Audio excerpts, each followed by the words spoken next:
Instead of violence, the narrative opens with genius. In the 14th century, England was a realm of conquering castles and monarchs. It was a period of rivalry behind the veneer of order. King Edward III, the epitome of a medieval king, brave, war-hardened, and visionary, was at the center of it all. His reign would reverberate for generations. In addition to ruling England, he had aspirations of ruling France. The 100 Years' War, a bloody conflict that lasted for generations, started under his command. He became a legend as a result of his triumphs in France, but his greatest victory would turn into his worst misfortune in the halls of power. Edward III had a large son count.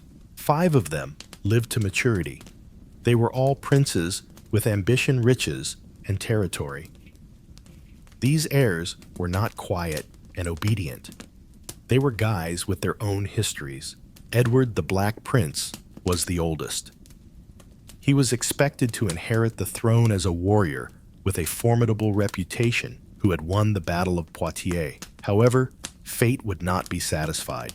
The Black Prince was 10 years old when his father died, and when Edward III died in 1377, the throne went to his grandson, Richard II, rather than his remaining sons. From the start, Richard's rule was characterized by political turmoil since he was young, weak, and surrounded by relatives who were eager for power. And he never really developed as a leader, even though he would eventually become a king. His haughtiness, disinterest, and paranoia characterized his reign. He had misgivings about his nobility. By banishing and killing his competitors, he made a long list of enemies, including Henry Bolingbroke, his own cousin. Henry possessed royal lineage and, more significantly, noble backing. As the son of Edward III's third surviving son, John of Gaunt, Duke of Lancaster, Henry returned in hostility, not in prayer, when Richard II banished him and took away his inheritance. When he brought an army to England in 1399, the populace rose up. The nobles changed sides, and King Richard gave up. Henry Bolingbroke became King Henry IV after seizing the throne, not by inheritance or divine right, but by coercion. A dynasty now based on usurpation, a monarch overthrown by a relative, and a crack in the English crown were all present at this time. The fissures beneath the monarchy persisted even after Henry IV. The strong man handed the realm to his son, Henry V, the Agincourt hero. After Henry V's death, the fissures would turn into abysses. Henry V passed away at a young age, leaving behind Henry VI, a newborn son who was not yet anointed and had only begun to wean himself, but was now king of both England and France.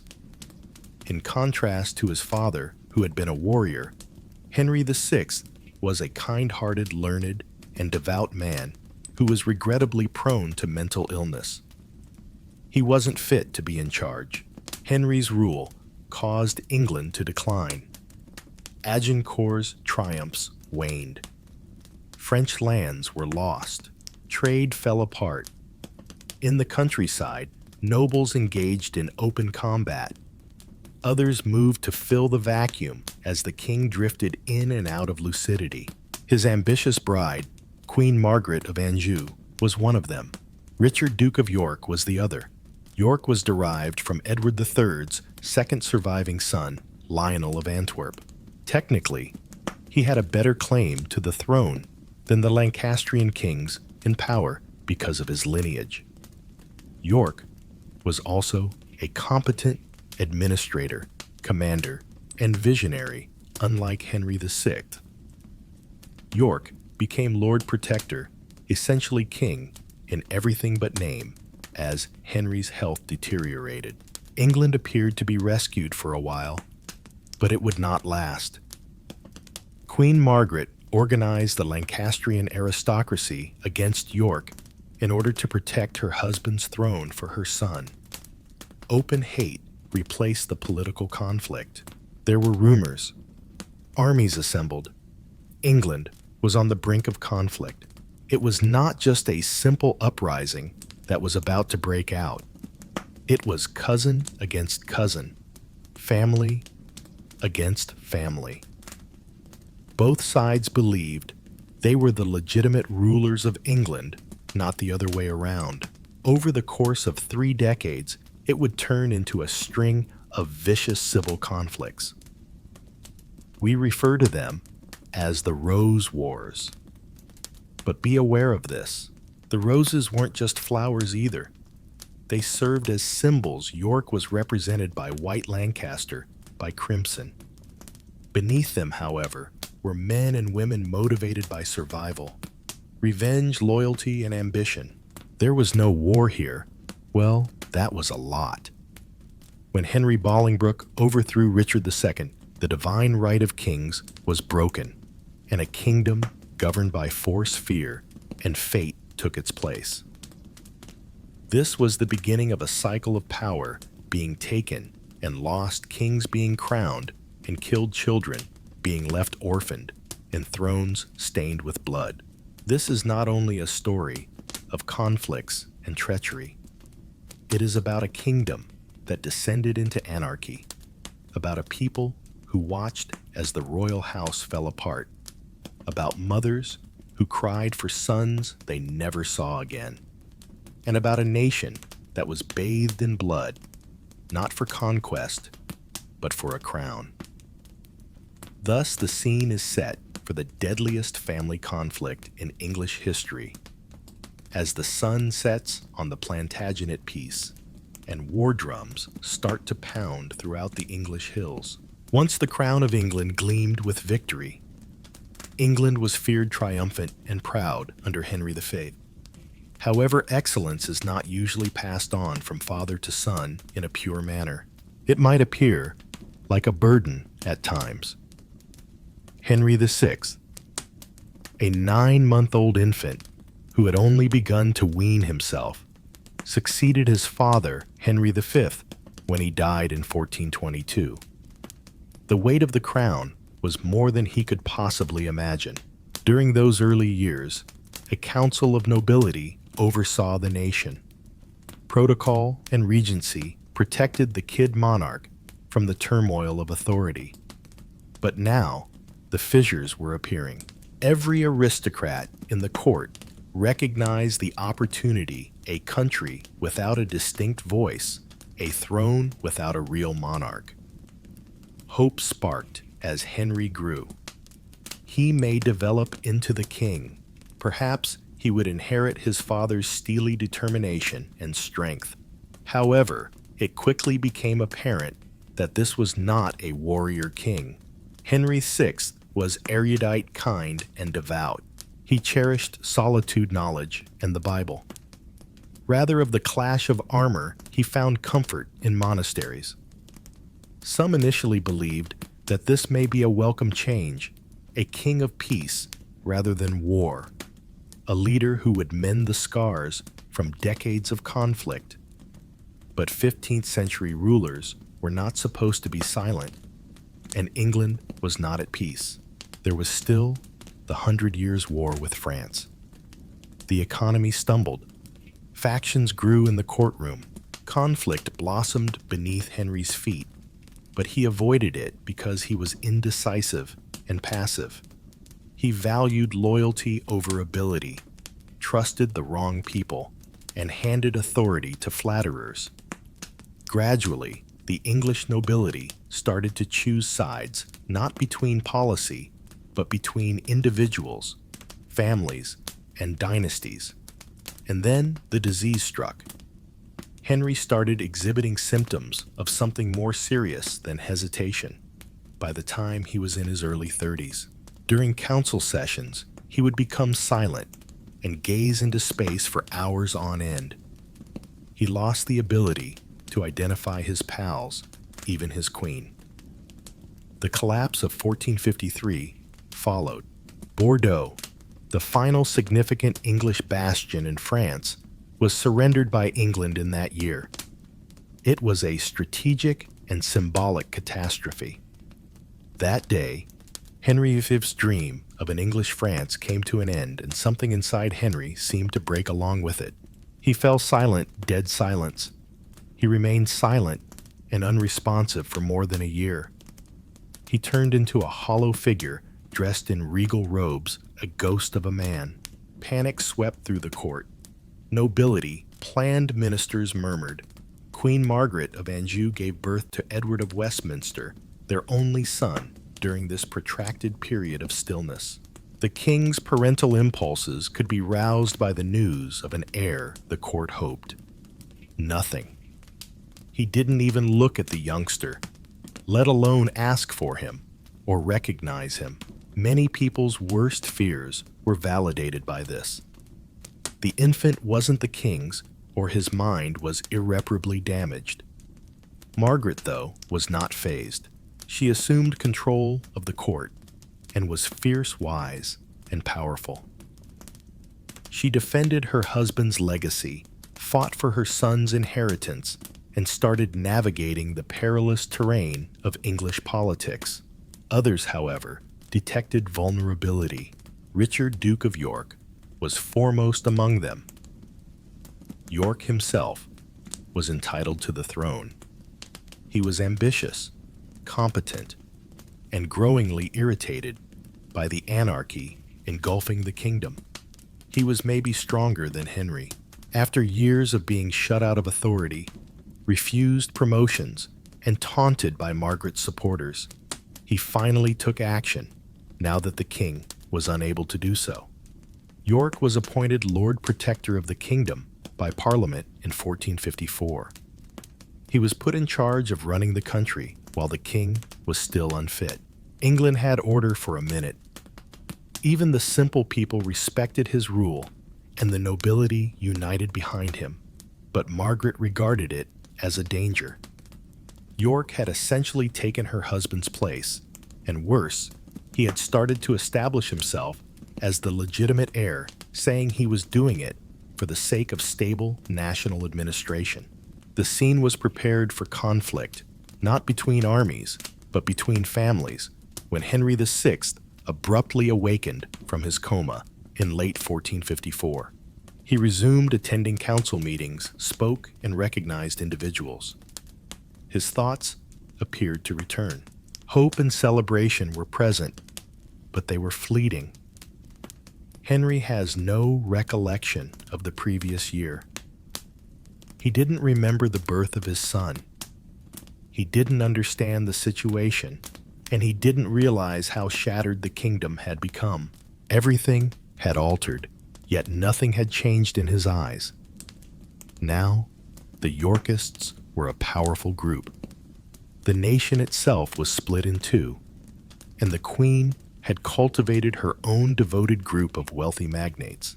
Richard of York was expelled from the protectorate by Henry as his first action after regaining the crown. Margaret was reunited with her pals. York was sidelined once more, but this time he refused to go. The first open fight of the Wars of the Roses broke out at St Albans in 1455, only a few months after Henry's recuperation. An army headed by Richard of York opposed the king's adherents. There was a crushing of the Lancastrians. This disgraced the royal court. Henry was taken prisoner. The cycle started when the monarch, this frail, broken man, was made to wear the crown while his adversaries reigned in his name.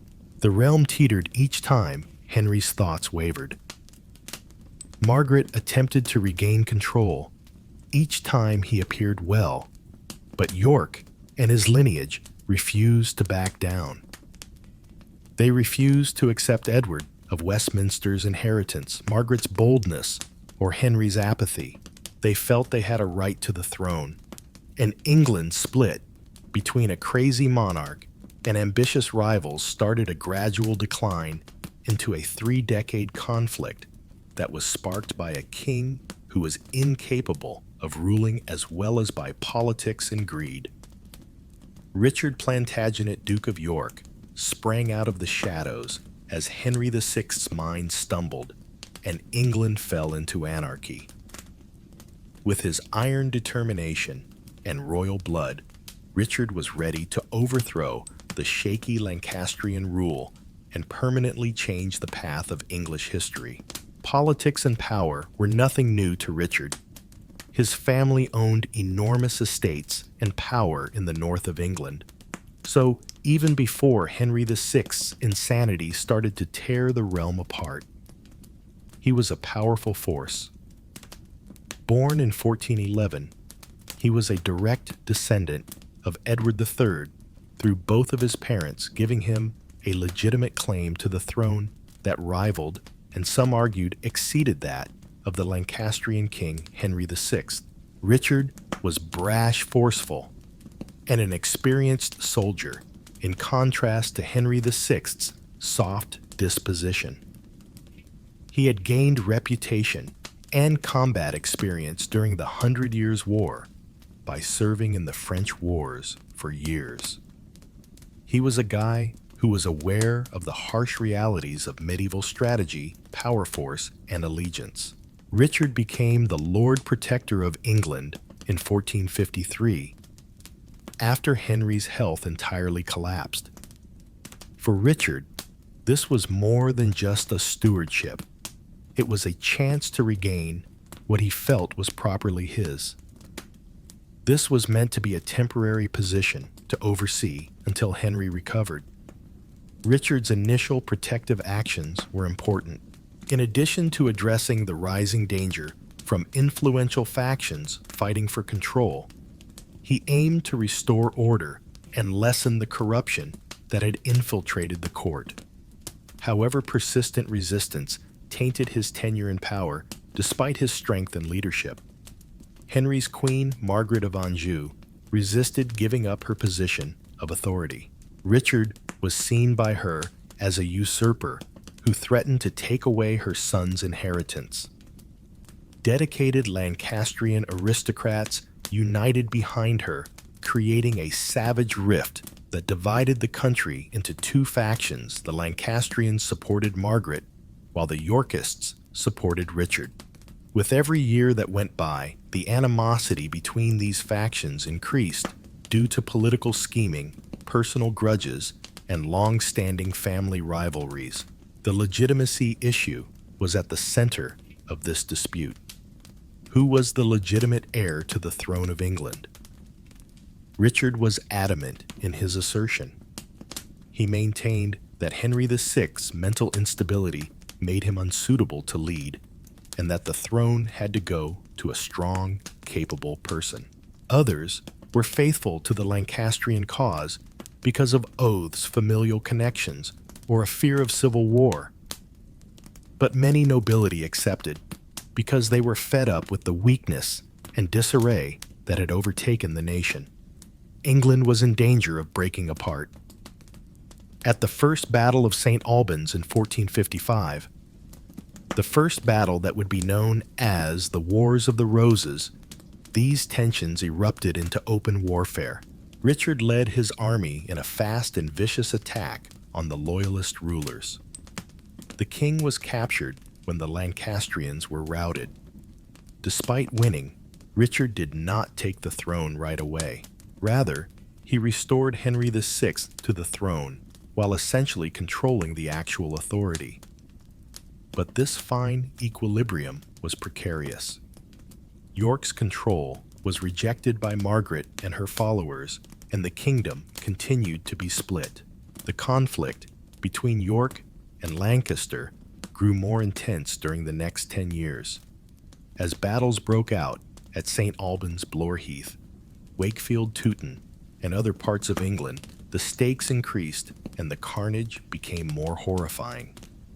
Even after Richard's death on the battlefield in 1460, his sons, Edward and Richard, fiercely defended the Yorkist banner and carried on their father's battle. A new chapter in the story would begin when Edward would finally ascend to the throne as King Edward IV. Duty, ambition, and the conviction that England required a powerful monarch were the driving forces behind Richard, Duke of York. His ascent not only paved the way for the eventual restructuring of the English monarchy, but also for decades of strife. His tale is one of bravery in the face of anarchy, a strong force reshaping a country on the verge of disintegration.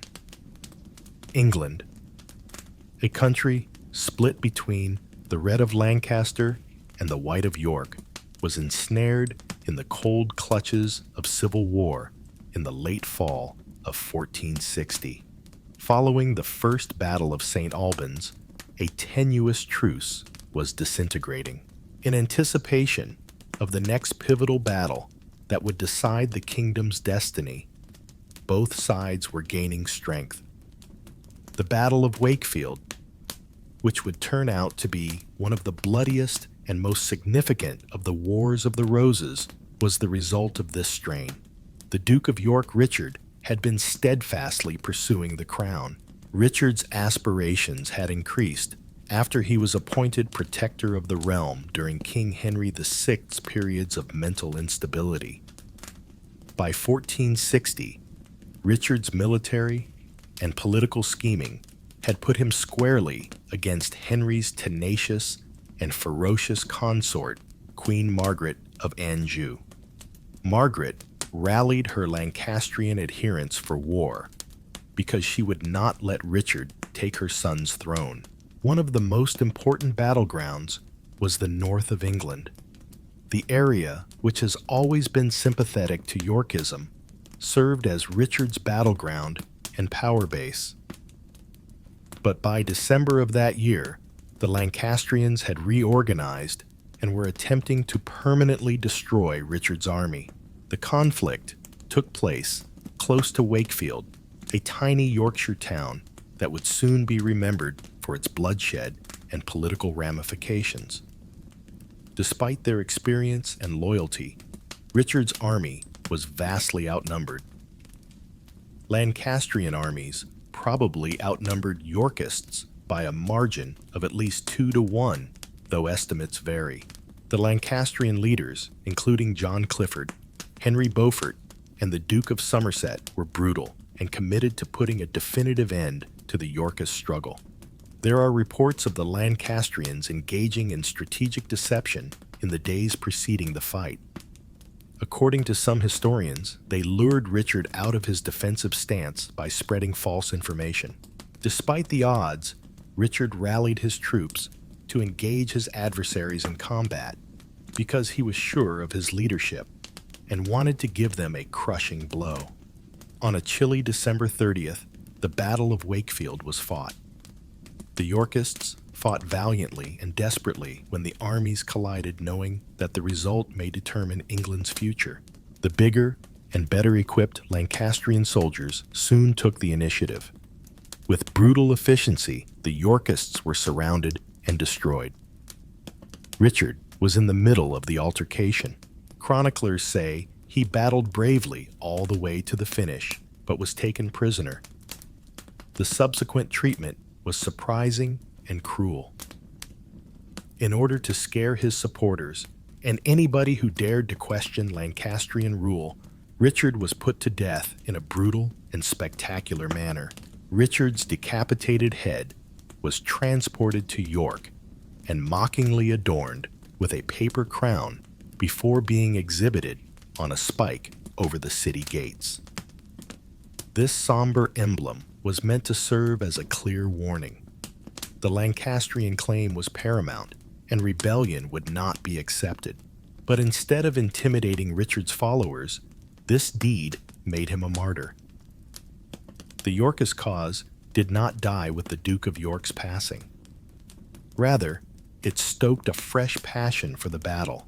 The Yorkist group was led by Edward, Earl of March, his eldest son. The Battle of Wakefield exposed the harsh realities of medieval warfare and the high stakes of dynastic strife. Edward's leadership was a turning point, as he would soon establish himself as a skilled and charismatic commander, eventually taking the throne as King Edward IV. The human cost was enormous. Many more suffered from the destruction that war causes to homes and communities, while many perished in the conflict. The conflict deepened the political rift between Lancastrian and Yorkist groups. Queen Margaret's leadership of the conflict further split the nation. Some considered her as a dangerous force bringing England to anarchy, while others saw her as a merciless defender of her son's rights. Wakefield's effects were felt for the remainder of the war. The fleeting triumph of the Lancastrians was in vain. Richard had been killed, but Yorkism's spirit and emblem endured. The brutality of power conflicts and the brittleness of peace in a divided nation were starkly illustrated by Edward's final victory at the Battle of Wakefield. It demonstrated how a nation's civil war might be sparked by treachery, devotion, and personal ambition. The Battle of Wakefield serves as a sobering reminder of the price of war, not only in terms of lives lost, but also in terms of a nation's spirit being torn apart. The legacy of Richard, Duke of York, persisted not just via his offspring, but also as a representation of the fight for authority, legitimacy, and order in medieval England. The deadliest and most crucial conflict of the Wars of the Roses was the Battle of Towton, which took place on March 29, 1461. It was a devastating conflict that not only determined the future of the English throne, but also permanently damaged the nation's mentality after years of civil strife. The Battle of Towton was no typical one. Thousands of soldiers fought and lost their lives in a bloody, terrible battle on a chilly spring day, with their lives, their allegiances, and the destiny of England itself at stake. The leadership role was handed to his eldest son, Edward, Earl of March, following the terrible Yorkist defeat at Wakefield in December 1460, in which Richard, Duke of York, was slain and disgraced. The Yorkist cause was swiftly galvanized by Edward, who was only in his early 20s but was astute, ambitious, and naturally charismatic. The passing of his father served as the impetus for Edward's resolve to take back his family's heritage and regain the English crown. In the meantime, the Lancastrians, under the command of the powerful Queen Margaret of Anjou, were adamant about defending her husband, King Henry II, and their infant son, Prince Edward. A submissive royal consort, Margaret was anything but. Her followers were fiercely devoted to her since she was a tenacious and aggressive leader. She was committed to permanently eliminating the Yorkist danger. York and Lancaster, two troops that each represented not just a royal dynasty, but also a vision of England's future, were to square off in the last battle at Towton. Nothing could have raised the stakes more. While the loser would be carried away in the deadly waves of history, the victor of Towton would keep the throne and govern the destiny of the country. The battleground was located close to the Yorkshire village of Towton, which had strong Yorkist links but also conflicting allegiances. The weather was severe and unforgiving in the spring. The men on both sides had their faces hurt by the swirling snow and sleet caused by the cold wind that blasted across the wide plains. The animosity that motivated the fighters was nearly as intense as the cold.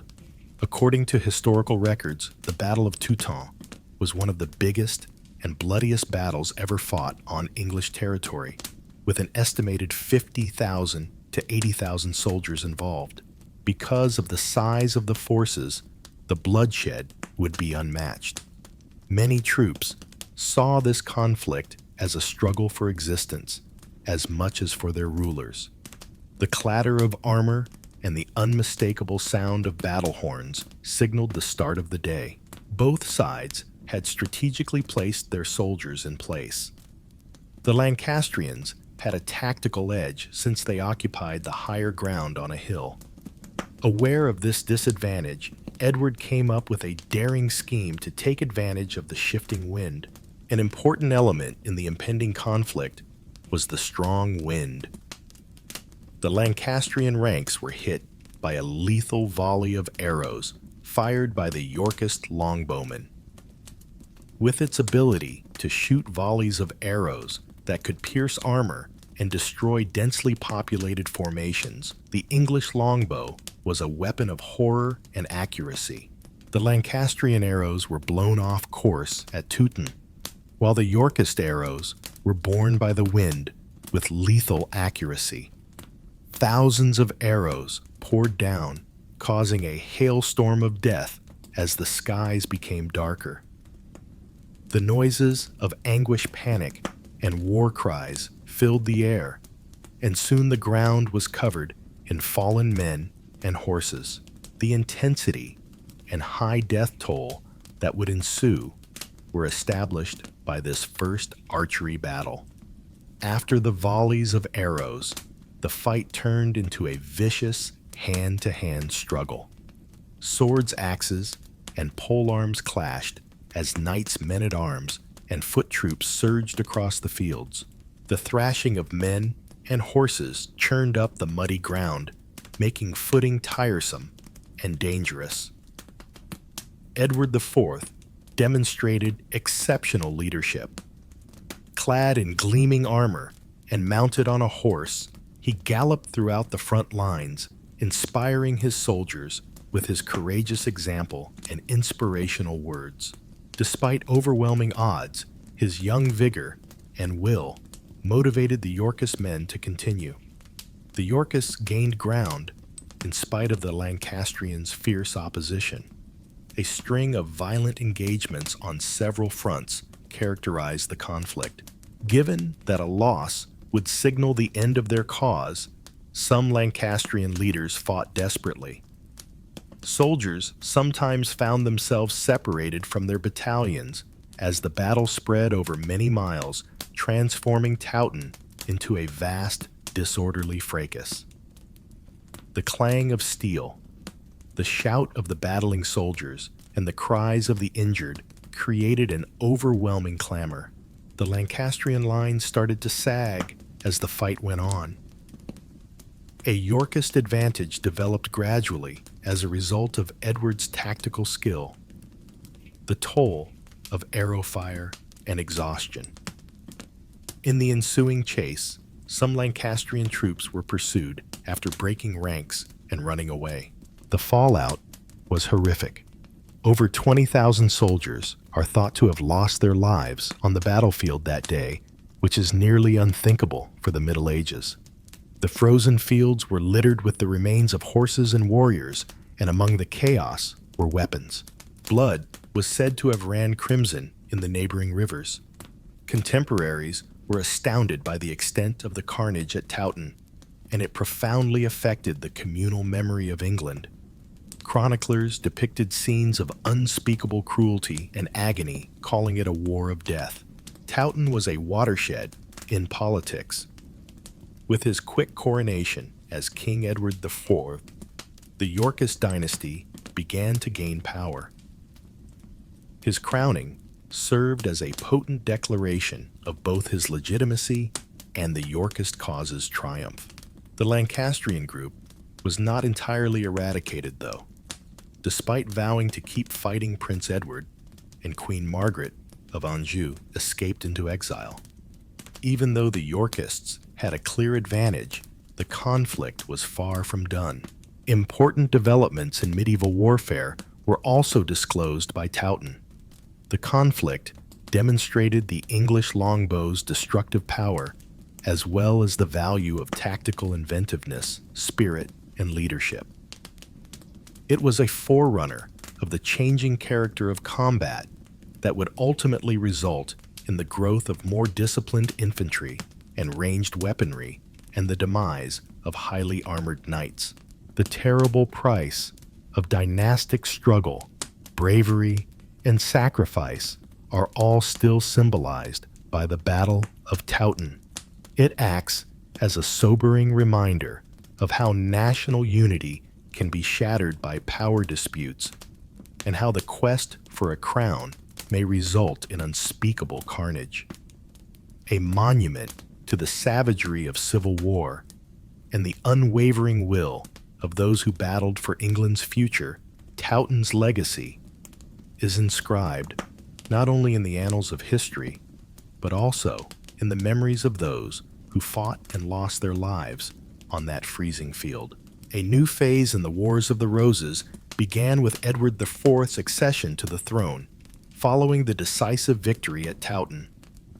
Although his reign was characterized by strength and resolve, at first it was also characterized by fragility, political intrigue, and ongoing strife, all of which were reflections of the profound differences pulling England apart. Unlike many of his predecessors, Edward IV was unique. When he was crowned, he was only 18, but he had a sharp strategic mind and young vitality. Establishing control over a fragmented kingdom and consolidating power were urgent needs at the start of his reign. Although the Yorkists had gained ground due to the destruction of Towton, many Lancastrian adherents were still dispersed and unyielding. Stabilizing the realm by paying his allies and gaining their devotion was one of Edward's first priorities. By carefully assigning strong nobles to important roles, he realized that maintaining his tenuous grasp on the throne required a robust network of relationships. His court swiftly developed into a hub for political scheming, where allegiance was both rewarded and put to the test. Edward was a charming and attractive man who was well known for his physical strength, love of luxury, and charm. His court was opulent, replete with pomp, music, and competitions that gave the impression of stability and regal splendor. Beneath this opulence, however, the political climate was anything but tranquil. Despite being pummeled, the Lancastrian cause was far from over. Queen Margaret of Banjul, who organized followers and led guerrilla attacks from exile, continued to be a fierce foe. The insurrection was maintained because the Lancastrians continued to rule over some areas. Internal Yorkist strife also posed a threat to Edward's rule. Strong aristocrats with enormous power included the Earl of Warwick, sometimes referred to as the Kingmaker. Although Warwick had played a significant role in Edward's ascent, he became more and more angry as Edward began to prefer other courtiers. Later, this strain would explode into open confrontation, demonstrating the precariousness of political relationships in this time period. England was recuperating economically and socially from years of war, but the wounds were still visible. Resources had been depleted, people had been uprooted, and many places had been devastated.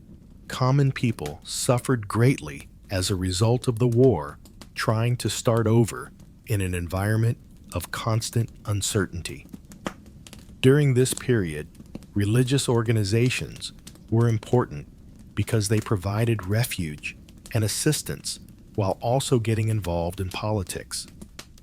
Churches and monasteries frequently served as hubs for political power and spiritual direction, settling disputes between opposing groups. Edward IV sought to enact laws intended to bolster regal power and restore order, even in the face of the ongoing prospect of fresh conflicts. He maintained intricate feudal connections, engaged in negotiations with influential nobles, and made an effort to present himself as a skilled and just leader. While the king's military expeditions persisted, none were as extensive or as violent as Towton's. Everyone was reminded that the war was far from done, as skirmishes and small-scale conflicts erupted throughout the countryside. In order to preserve his rule, Edward had to be able to react to these threats quickly and forcefully. The Earl of Warwick's rebellion against Edward in 1469 was one of the most dramatic events in his reign. Edward's marriage to Elizabeth Woodville, a commoner who alienated many lords, had demoralized Warwick.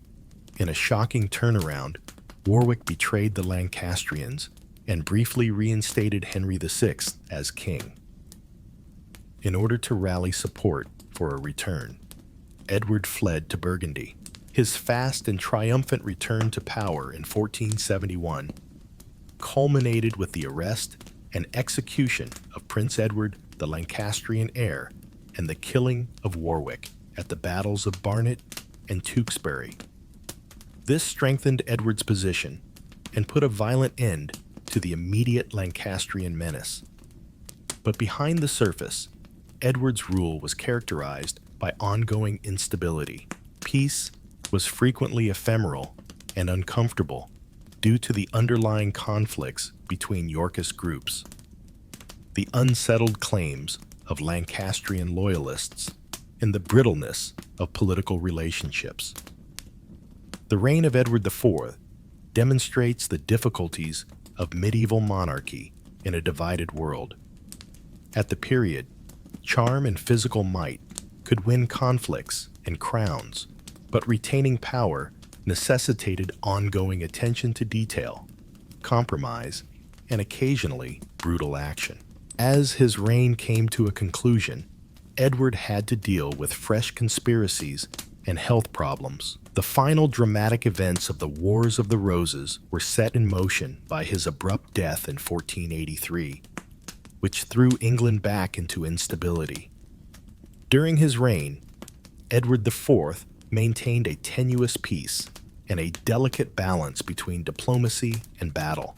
The history of England was influenced by this reign, which left a legacy of both success and unrest.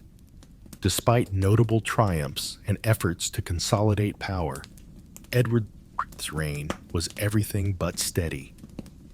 The delicate peace that Edward had worked so hard to preserve was progressively undermined by the underlying conflicts within the Yorkist camp, continuing Lancastrian rebellion, and Edward's personal decisions. One of the Wars of the Roses' most dramatic and contentious periods began in the last years of Edward's reign. Edward IV's health started to deteriorate suddenly in the early 1480s, and this was followed by his untimely death and the turbulent ascent of his younger brother, Richard, Duke of Gloucester, who would go on to become Richard III. His strong youth turned to weakness after years of non-stop fighting political intrigue and the strain of leading a divided nation. Although historians disagree on the precise cause of his death in April 1483, modern reports indicate he had a strange disease that quickly grew worse. The kingdom was horrified by his sudden passing, which left the throne exposed and uneasy. Edward's eldest son ascended to the kingdom at the age of 12. Because of this young king's youth and inexperience, power battles were inevitable throughout the realm. A minor ruler in medieval England frequently possessed actual authority, which was exercised by regents or strong nobility. Richard, Duke of Gloucester, stepped up in this unstable situation first as his nephew's guardian and defender. Both people feared and admired Richard. He had gained the trust of many nobility due to his reputation as a great fighter and his unwavering devotion to the Yorkist cause, but his ambition was just as well known. Richard played a crucial part in the new government. To retain the peace and fend off the Lancastrian danger, the kingdom needed a strong leader. But the peaceful handover of power was not going to happen. The validity of Edward V's claim to the throne was the subject of circulating rumors. There were increasing rumors that Edward IV and Elizabeth Woodville were not legally married, making their children illegitimate and unsuitable to inherit the throne. Whether politically driven or based on fact, these rumors served as the basis for Richard's contentious assertion. The Tower of London, which has historically housed royal captives and kings awaiting coronation, was where Edward V was staying in June of 1483. But his stay there was foreboding. In a swift drive to consolidate power, Richard disregarded the young king and his allies in order to exercise his powers as Lord Protector. Edward V and his younger brother Richard, Duke of York, the princes in the Tower, disappeared from the public eye shortly after. Their disappearance is still one of the most persistent mysteries in England. Although the specifics and the culprits are still unknown, it is generally accepted that they were murdered. Although historians disagree on how much Richard III was involved, many of his contemporaries suspected him. Richard took the throne quickly and decisively. The measure known as titulus regius, which dissolved Edward IV's marriage and deemed his children illegitimate, gave him legitimacy when Parliament proclaimed him King Richard III in July of 1483.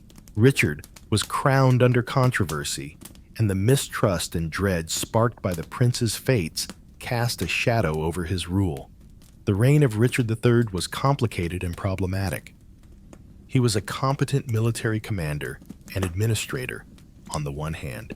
He acted right away to bolster royal power, enhance justice, and crush opposition. After years of almost continual conflict, he held many parliaments and attempted to restore stability to the realm. However, Richard's reputation and validity were often questioned. His adversaries accused him of cold-blooded murder and relentless ambition, branding him a tyrant and usurper. Following his passing, Tudor propagandists emphasized these charges, portraying Richard as a monster in English history. Richard III ruled in a difficult and uncertain political environment. A large number of influential Yorkist aristocrats who had backed Edward IV continued to be suspicious of the new monarch. Some, like as the powerful Stanley family, changed allegiances based on the changing circumstances or concealed their allegiances. Richard enjoyed considerable support in the north of England, especially from old Yorkist loyalists. Many aristocrats in the south and west, however, were unhappy and viewed Richard's reign as a chance to further their own goals or resurrect Lancastrian aspirations. The Lancastrian cause, nevertheless, was far from dead. In exile in Brittany and France, Henry Tudor, a distant relative of the Lancastrian dynasty, had emerged as the leading opponent of Richard III. His followers gathered around him as a uniting symbol of resistance, despite the fact that his claim was not as strong as the princes in the towers. The constant prospect of invasion characterized Richard's last years in power. Disgruntled nobility and foreign supporters rallied around Henry Tudor, who pledged to put an end to the Civil War and speed up England. Recognizing this danger, Richard readied his army for the impending conflict. The Battle of Bosworth Field, the pivotal conflict that would decide the kingdom's destiny, was started in motion. Richard showed leadership before to the war by organizing his forces and trying to win over hesitant nobility, but the conclusion was greatly influenced by the political scheming and personal goals of important players. Henry Tudor's army and Richard's forces engaged in a battle at Bosworth that was as much about treachery and allegiance as it was about military might. Although the fight was hotly contested, Richard lost in the end. According to legend, Richard battled bravely and memorably said, a horse, what a kingdom a horse is before being killed in battle." With Henry VII's accession to the throne, the Tudor era began, and the Plantagenet dynasty and the Wars of the Roses came to an end with the death of Richard III.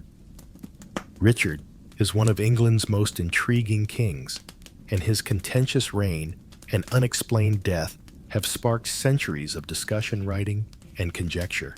The unstable character of medieval authority, where loyalty, ambition, and legitimacy entwined in lethal ways, is demonstrated by the downfall of Edward IV and the ascent of Richard III.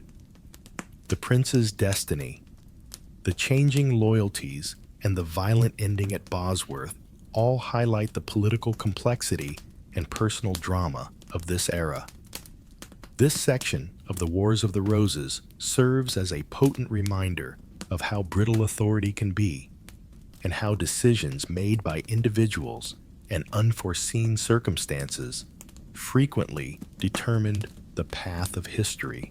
The bloody conclusion to the protracted struggle known as the Wars of the Roses, the Battle of Bosworth Field, is regarded as one of the most important events in English history. In addition to being a military conflict, this fight was a significant turning point in the monarchy's history and paved the way for the Tudor dynasty. We must examine the circumstances leading up to the conflict, the important players involved, the actual combat, and its lingering effects in order to completely comprehend the scope of Bosworth. The nation was exhausted by the summer of 1485. Civil conflict had sapped them. Families were split up by resources, and the realm became unstable. Despite efforts to re-establish order and solidify control, Richard III's reign was tense and characterized by resistance. Many opposed his claim to the throne, particularly those who supported the Lancastrian cause, which found new hope in Henry Tudor, the exiled Brittany pretender. As a Welsh nobleman with a shaky claim to the throne because to his mother's Lancastrian ancestry, Henry Tudor was a relatively unknown character. But for others who opposed Richard, he represented a ray of hope. Henry planned to take against the Yorkist monarch with the assistance of English aristocrats fed up with Richard's reign, as well as French and Breton supporters. Richard acted quickly to protect his throne, while Henry assembled troops and set ship for England. What ensued was a complicated game of political chess. Loyalty was divided. While some nobles publicly sided with Henry or covertly hedged their bets, others swore loyalty to Richard out of fear or sincere support. The two armies clashed in Leicestershire, close to Market Bosworth, on August 22, 1485.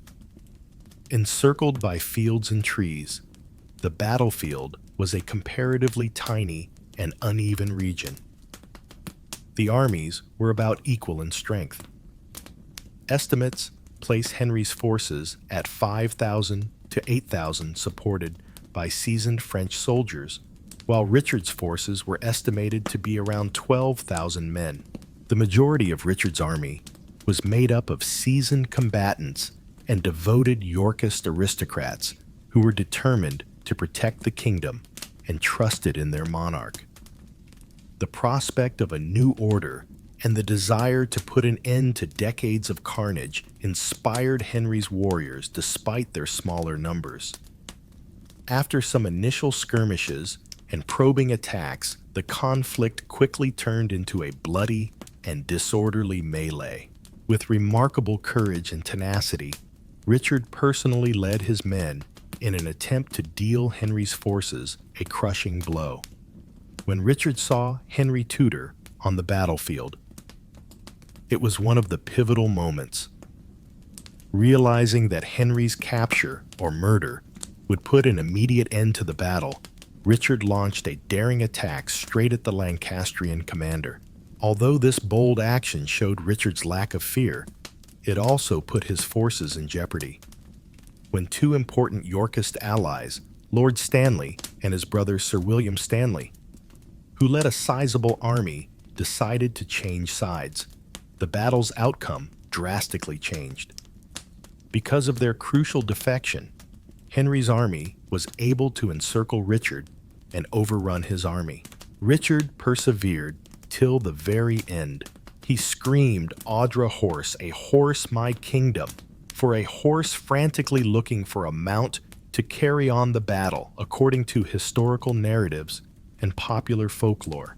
Richard fought valiantly, but he was knocked down and slain in battle at the age of 32. The Plantagenet dynasty and the Wars of the Roses came to an end with the death of Richard III. Soon after, Henry Tudor was anointed King Henry VII. The conflict, which marked the beginning of the Tudor era, would significantly alter England's political and social landscape. In addition to being a military success, Henry's conquest at Bosworth was a well-planned consolidation of power. Henry recognized the brittleness of his claim and attempted to bring the opposing parties together via political reforms and calculated marriages. His union with Elizabeth of York, the oldest daughter of Edward IV, was the most emblematic of all. It brought the Lancastrian and Yorkist families together and produced the famous Tudor rose, a symbol of peace. The changing character of politics and warfare in late medieval England was also brought to light by the Battle of Bosworth. It emphasized the value of loyalty, treachery, and the erratic loyalty of strong nobility, who frequently served as kingmakers. Furthermore, Bosworth marked the end of a time when bloody civil conflicts were commonly used to challenge royal succession. A more centralized monarchy was formed under Henry VII's rule, with the crown holding greater power and quarrelsome nobility having less influence. The impact of the war went beyond politics. It had an impact on popular imagination, literature, and English culture. Centuries of views and interpretations were shaped by Shakespeare's play Richard III, which immortalized the fallen monarch as a tragic monster. From Richard's contentious reign to the Stanley's crucial treachery and Henry's ascent, historians have argued about the intentions and deeds of significant individuals in the years after Bosworth. Archaeological finds, such as the 2012 unearthing of Richard III's skeleton under a Leicester parking lot, have rekindled interest in this tumultuous period of history and offered fresh perspectives on the conflict and its players. The human cost of the Wars of the Roses is also brought to light by Bosworth's legacy. Families were split up. Many perished in the fighting, and the kingdom was left in ruins. However, a new dynasty that would manage England's shift from medieval feudalism to Renaissance supremacy arose from this upheaval. When we consider Bosworth Field, we see a little version of the Wars of the Roses, a bloody fight for survival, legitimacy, and power on a vast stage of shifting allegiances and uncertain futures.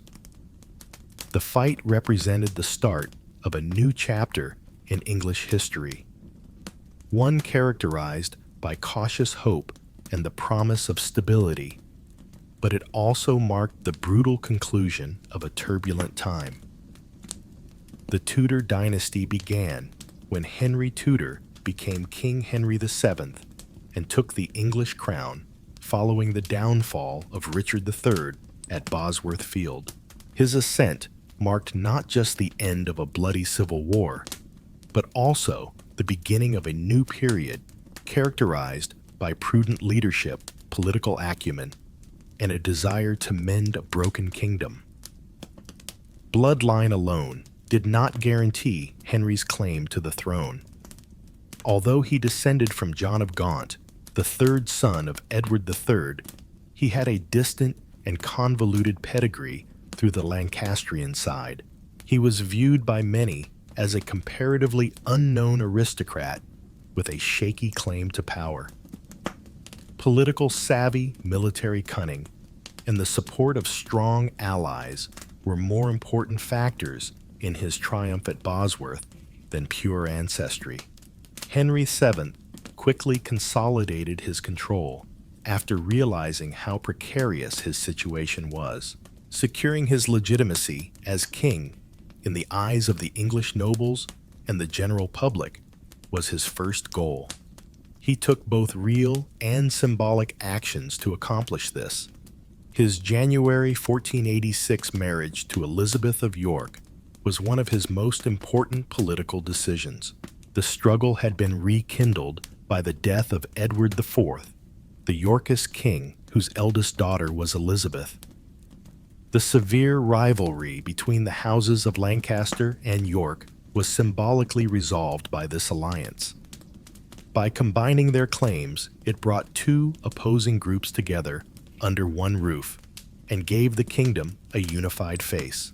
The union gave birth to the famous Tudor. Combining the white rose of York with the red rose of Lancaster, the rose is a timeless representation of harmony and peace. But marriage was not the end of Henry's troubles. He was nevertheless threatened by a large number of Yorkist loyalists who questioned his legitimacy. Henry approached these difficulties cautiously and frequently brutally. To quell opposition and crush opponents, he employed a mix of force, strategic pardons, and diplomacy. His political savvy and occasionally brutal resolve are demonstrated by the outcomes of many heir apparents who challenged his rule. Lambert Simnel, a young man posing as Edward Plantagenet, Earl of Warwick, a genuine Yorkist claimant who Henry had imprisoned, was one of the most persistent threats. Yorkist rebels who wanted to depose Henry used Simnel as a symbol. However, the final major military challenge to Henry's power was decisively put down in 1487, when Henry's soldiers beat Simnel's army at the Battle of Wakefield. Another impostor who pretended to be one of the princes in the Tower Richard of Shrewsbury was Perkin Warbeck, who also challenged Henry. Foreign nations like France and Burgundy backed Warbeck, endangering Henry's rule. However, Warbeck was ultimately apprehended and put to death thanks to Henry's smart diplomacy and intelligence network. Despite these dangers, Henry VII was an expert at fortifying the administrative and financial underpinnings of the monarchy. In addition to depleting the royal coffers and leaving many lords strong and rebellious, the Wars of the Roses had decimated the English economy. Henry aimed to restore order by strengthening the crown's authority, decreasing the influence of powerful nobles, and carefully managing royal money. He restored and increased the usage of the Court of Star Chamber, a court that allowed the king to maintain justice and restrain aristocratic excesses. Henry prevented the nobles from assembling private troops that may pose a threat to the throne by doing this. His budgetary measures were both sensible and occasionally severe. Although he was frequently unpopular, his careful attention to royal revenue and efficient taxation helped to stabilize the monarchy's finances. Henry VII had a similarly measured and careful approach to foreign relations. He aimed to steer clear of expensive conflicts that may deplete resources and cause unrest. Rather, he sought peace by forming calculated alliances and marriages. James IV of Scotland married Margaret Tudor, his daughter, creating the connection that would ultimately result in the unification of the Scottish and English thrones. Henry's rule was characterized by an underlying tension, notwithstanding his achievements. Some nobility and courtiers harbored mistrust and animosity toward him because of his cautious and occasionally secretive demeanor.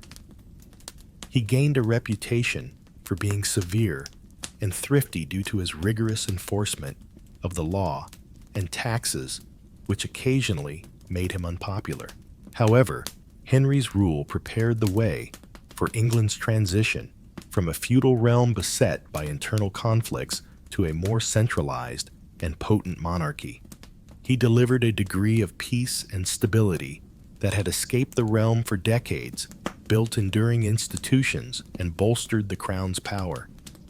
He established the Tudor dynasty, which would go on to produce some of England's most well-known kings, including Henry VIII and Elizabeth I, who further influenced the history, culture, and international standing of the country. The legacy of Henry VII is nuanced. Unlike some of his predecessors, he was not a popular or well-liked leader, but his political acumen, cunning, and resolve kept England from devolving into anarchy. Being a survivor, he was aware of the harsh realities of power and would stop at nothing to hold on to it. As the Wars of the Roses came to an end, Henry's ascent heralded the beginning of a new era in which England would rise above civil war to become a country ready for the Renaissance and international growth. The Tudor era started out as a careful restoration, but quickly developed into a time of significant transformation and lasting influence. Henry VII's coronation marked the start of a profound shift in English politics, culture, and monarchy, not just the end of decades of civil conflict. The anarchic feudalism and battles of the Wars of the Roses gave way to a more centralized and bureaucratic state under Henry's reign, which laid the groundwork for the modern-day England. Henry VII was aware that he needed to alter the fundamental structure of royal power and government in order to preserve the tenuous peace he had achieved on the battlefield. The underlying reason of the never-ending wars had been the old medieval system in which strong lords controlled large autonomous lands and armies. The nobility's influence had to be curtailed, and the crown's hold on the legal system, the economy, and the government had to be strengthened. The Court of Star Chamber, which was first created to handle legal matters outside the purview of local courts, was one of Henry's most useful instruments for this goal. The Star Chamber developed into a powerful tool of regal power. It was intended to stop the nobility's excesses, particularly private feuds, unlawful armed man retention, and provincial anarchy. Henry was able to impose his will more easily because of the court's level of secrecy and royal dominance. Henry punished unfaithful nobles and suspected disloyal individuals in the Star Chamber and other royal courts. A typical strategy to hold strong lords accountable was the employment of bonds and recognizances, which were legal agreements that obliged nobles to guarantee their good behavior under pain of hefty fines. The aristocracy was successfully prevented from assembling private armies or hatching schemes against the throne by this system of financial sanctions and monitoring. Henry was a master of public image and political symbolism in addition to the legal measures. He saw the value of presenting the monarchy as a dependable, kind, and divinely approved institution. In order to highlight continuity with the past, while announcing a new period of unity and order, his coronation and the events that followed were carefully arranged. In addition, Henry put a lot of effort into restoring the royal coffers, which had been exhausted by years of conflict. He established strict budgetary measures that made sure taxes and charges were collected effectively. Even though his actions were occasionally viewed as harsh or frugal, they were effective in reviving the treasury and providing funding for government operations without the need for excessive borrowing or undermining the independence of the crown. Henry was able to keep a standing army loyal to the crown instead of depending only on feudal taxes from the nobility, because to the improvement of royal finances. This was a small but important step toward the modern state, where the king had greater direct authority over the use of force. Henry also used meticulous tactics in the field of international diplomacy. For the most part, his foreign policy was practical and defensive. Following years of expensive conflicts under his predecessors, Henry sought to maintain peace in England while forming partnerships that would increase his security and authority. This diplomatic approach heavily relied on marriage relationships. In order to strengthen his political connections, Henry arranged weddings for his children, in addition to his own union with Elizabeth of York. Particularly noteworthy was the union of his daughter, Margaret Tudor, with James IV of Scotland. In addition to easing centuries of animosity between England and Scotland, this marriage prepared the way for their eventual political union more than a century later under the Stuart dynasty. Henry also remained wary of continental countries, including as France and Burgundy, avoiding protracted war and preserving connections through diplomacy and sporadic military posture. Preventing foreign assistance for competing claims and preserving domestic stability were his top priorities.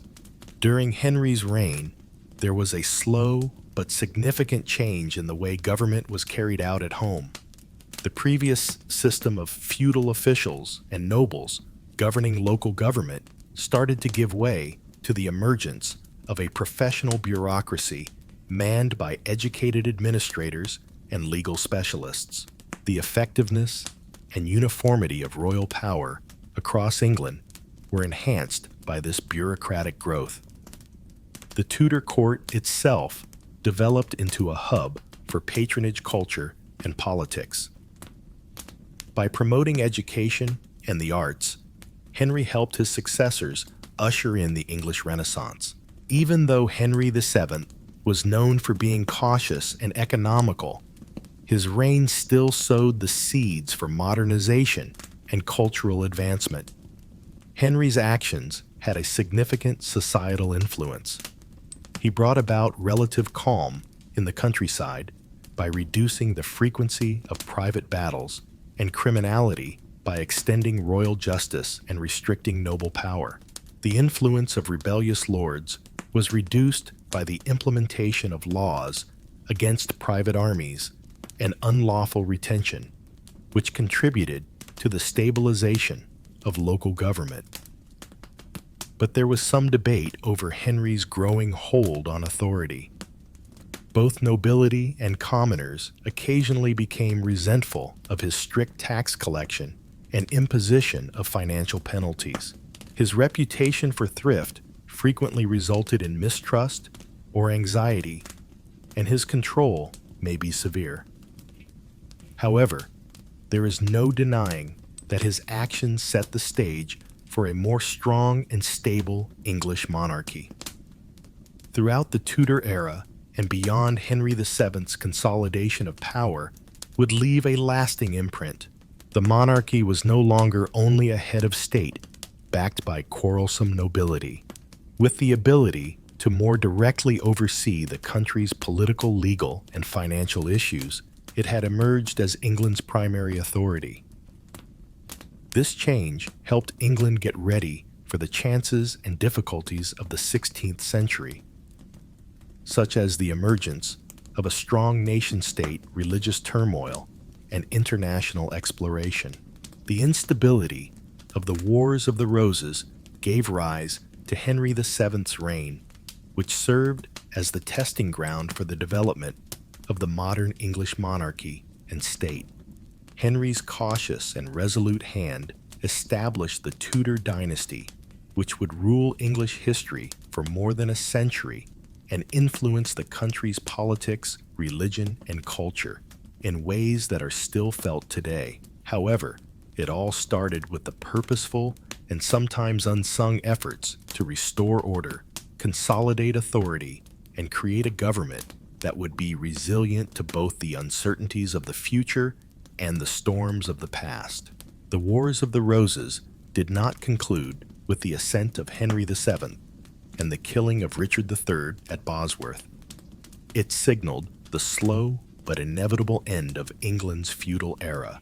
This was a gradual and intentional dismantling of a centuries-old social structure rather than an abrupt change. Fundamentally, feudalism was a system based on land allegiance and military duty. The monarch gave the lords enormous estates in exchange for their service and military assistance. Layers of lower-ranking lords, knights, and peasants were enmeshed in a strict network of responsibilities and reliance underneath them. However, the old order was disintegrating by the end of the 15th century. The fundamental fault of feudalism, the king's reliance on strong nobility for military might, was exposed during the Wars of the Roses. These barons could form private armies and fight their own wars, sometimes against the monarch, and other times against one other, because they were frequently richer and more well-armed than the crown itself. They were now unbridled, power-hungry kings of war. Too little centralized authority and too much aristocratic power contributed to the turmoil that swept over England in the 15th century. Henry VII was acutely aware of this. He had to stop the great houses from controlling England if he wanted to save his throne and securely pass it on to his heirs. It took authority, not slaughter, to make the crown more powerful than any ruler. Henry started tearing down the feudal system, one component at a time. The supervision of maintenance and livery was one of the most symbolic developments. The retainers of a noble, who were effectively their private armies, wore these emblems and liveries. In the past, hundreds of armed men carrying a great lord's insignia may accompany him. Henry enacted legislation to limit this. No nobility were no longer able to have large private armies. This turned into a crime that carried steep penalties. The king was attracting power from the countryside and reclaiming it. Additionally, Henry changed the foundation of power from inheritance and land ownership to administrative prowess and bureaucratic devotion. He promoted those from lowly backgrounds, merchants, clerks, and lawyers, to powerful positions. These were persons who owed everything to the monarch, not landed barons with ancestors' titles. Despite its subtlety, this meritocratic thread started to introduce a new pattern into English administration. Royal power was now supported on ability and loyalty rather than birth. Henry's financial reforms hastened the decline of feudal conventions even more. Kings have historically depended on taxes collected from their lords or sporadic feudal dues throughout the feudal era. This system was redesigned by Henry. He created innovative ways to use the bureaucratic apparatus of the crown to directly collect feudal rights, penalties, and customs. Income became less reliant on the approval or dependability of nobility and more consistent. He was also a meticulous land manager. Nobles' domains were taken away when they died without leaving any descendants or were convicted of treason. Henry frequently retained them under royal authority rather than giving them to another ambitious lord increasing the extent and wealth of the crown's direct possessions. The king's independence from his nobles increased together with the size of the royal domains. At the same time, Parliament's function started to change. Parliament was no longer only a tool of the barons, but it was still a long way from contemporary democracy. Henry called sessions only when necessary to establish legitimacy or to implement certain legal or financial actions. However, their participation in legislation and taxes was establishing a pattern that would develop over the ensuing centuries. Social structures were also changing in rural areas. Many aristocratic lineages had been destroyed by the protracted conflicts, and their lands, which were sometimes abandoned or unclaimed, became places for upward mobility. Richer merchants and yeomen formed a new class of gentry, gaining power and territory. They were wealthy, literate, and ambitious, but they were not lords in the traditional feudal sense. The decline of feudal dues and the emergence of a money-based economy were also changes in the English economy. The growing wool trade encouraged landowners to enclose their properties for sheep husbandry. Many peasants would suffer greatly as a result of this enclosure effort, which would force them off common lands and spark the beginnings of urban migration and a wage-based labor market. The ancient feudal system was once again in disarray. The prominence of the cities, particularly London, started to increase. A class of merchants, bankers, and craftsmen who had no place in feudal hierarchies, but were becoming increasingly influential in the actual economy, grew along with trade banking and crafts. These changing dynamics provided the foundation for the cultural vitality that would soon blossom into the English Renaissance. Henry VII, likewise, made investments in law and order, but he did it by methodical management rather than by using force.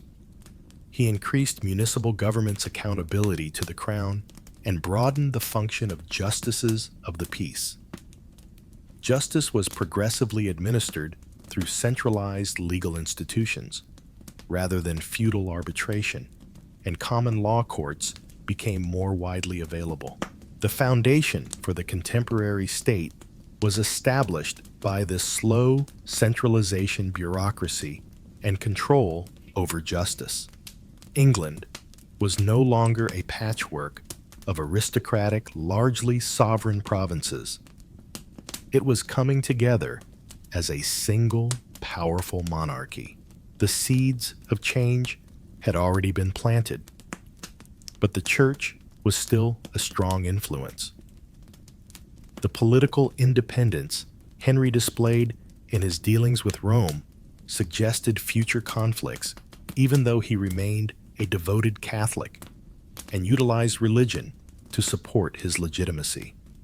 Henry VII's cautious rule was quietly laying the groundwork for the religious upheaval that his son, Henry VIII, would spark. When Henry VII passed away in 1509, England had changed significantly from what he had inherited. The ancient noble houses had lost their authority. The conflicts that had characterized previous generations were ended. Once the cornerstone of English civilization, feudalism, was no longer in charge, it was replaced by a monarchy that was bolstered by law, bureaucracy, and sound finances. The drama and grandeur of Henry VIII and Elizabeth I, his son and granddaughter, frequently eclipse Henry's legacy, but Henry VII laid the groundwork. He was clever, diligent, and methodical, yet he was neither a showy ruler nor a compelling warrior. The Wars of the Roses did not just finish on the battlefield because of his peaceful revolution, which turned England from a feudal kingdom into a centralized state and guaranteed the Tudors' rule not only by birthright, but also by the power of the system he established. Their last deed had an impact on society, law, money, and policy. Undoubtedly, they caused wounds, but they also made room for a New England to emerge. Even though the Wars of the Roses came to an end in the 15th century, their influence endures now. Ingrained in British politics, popular culture, and even architectural design.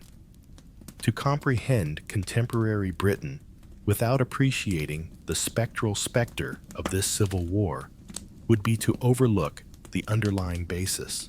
Henry VII's coronation put a stop to the carnage, but the psychological effects of the war persisted for much longer. The fear of unexpected insurrection, shifting allegiances, and monarchs who were crowned in triumph one year and buried in disgrace the next had plagued the English people for 30 years. The wounds were spiritual, generational, and emotional, in addition to political. First, let's talk about government. The emergence of centralized monarchy is among the most significant, yet sometimes disregarded repercussions of the Wars of the Roses. A harsh lesson was learned from the turmoil of the wars. A weak king invites trouble. Civil war was sparked by Henry VI's inaction. The nation had descended into violence as a result of his failure to restrain the aspirations of the great nobles, win the allegiance of his citizens, or establish authority over the government. That lesson resonated with the Tudors. The English kingdom will become one of the most powerful in Europe under Henry VII and his son, Henry VIII. The king was transformed from a figurehead perched above nobles to the state. Monarchs learned from the Wars of the Roses that strict control over the army, the treasury, and the law was essential to their survival. However, the monarchy wasn't the only thing that changed. Once England's power brokers, the nobles, were now shattered. The war destroyed entire families, eradicating their lineages and seizing their property. Those who stayed were cautious. That was ensured by the resolute Tudor government. Nobility no longer operated as standalone warlords with their own armies. Rather, they became administrators and courtiers. From the sword to the seal, power shifted from the battlefield to the boardroom.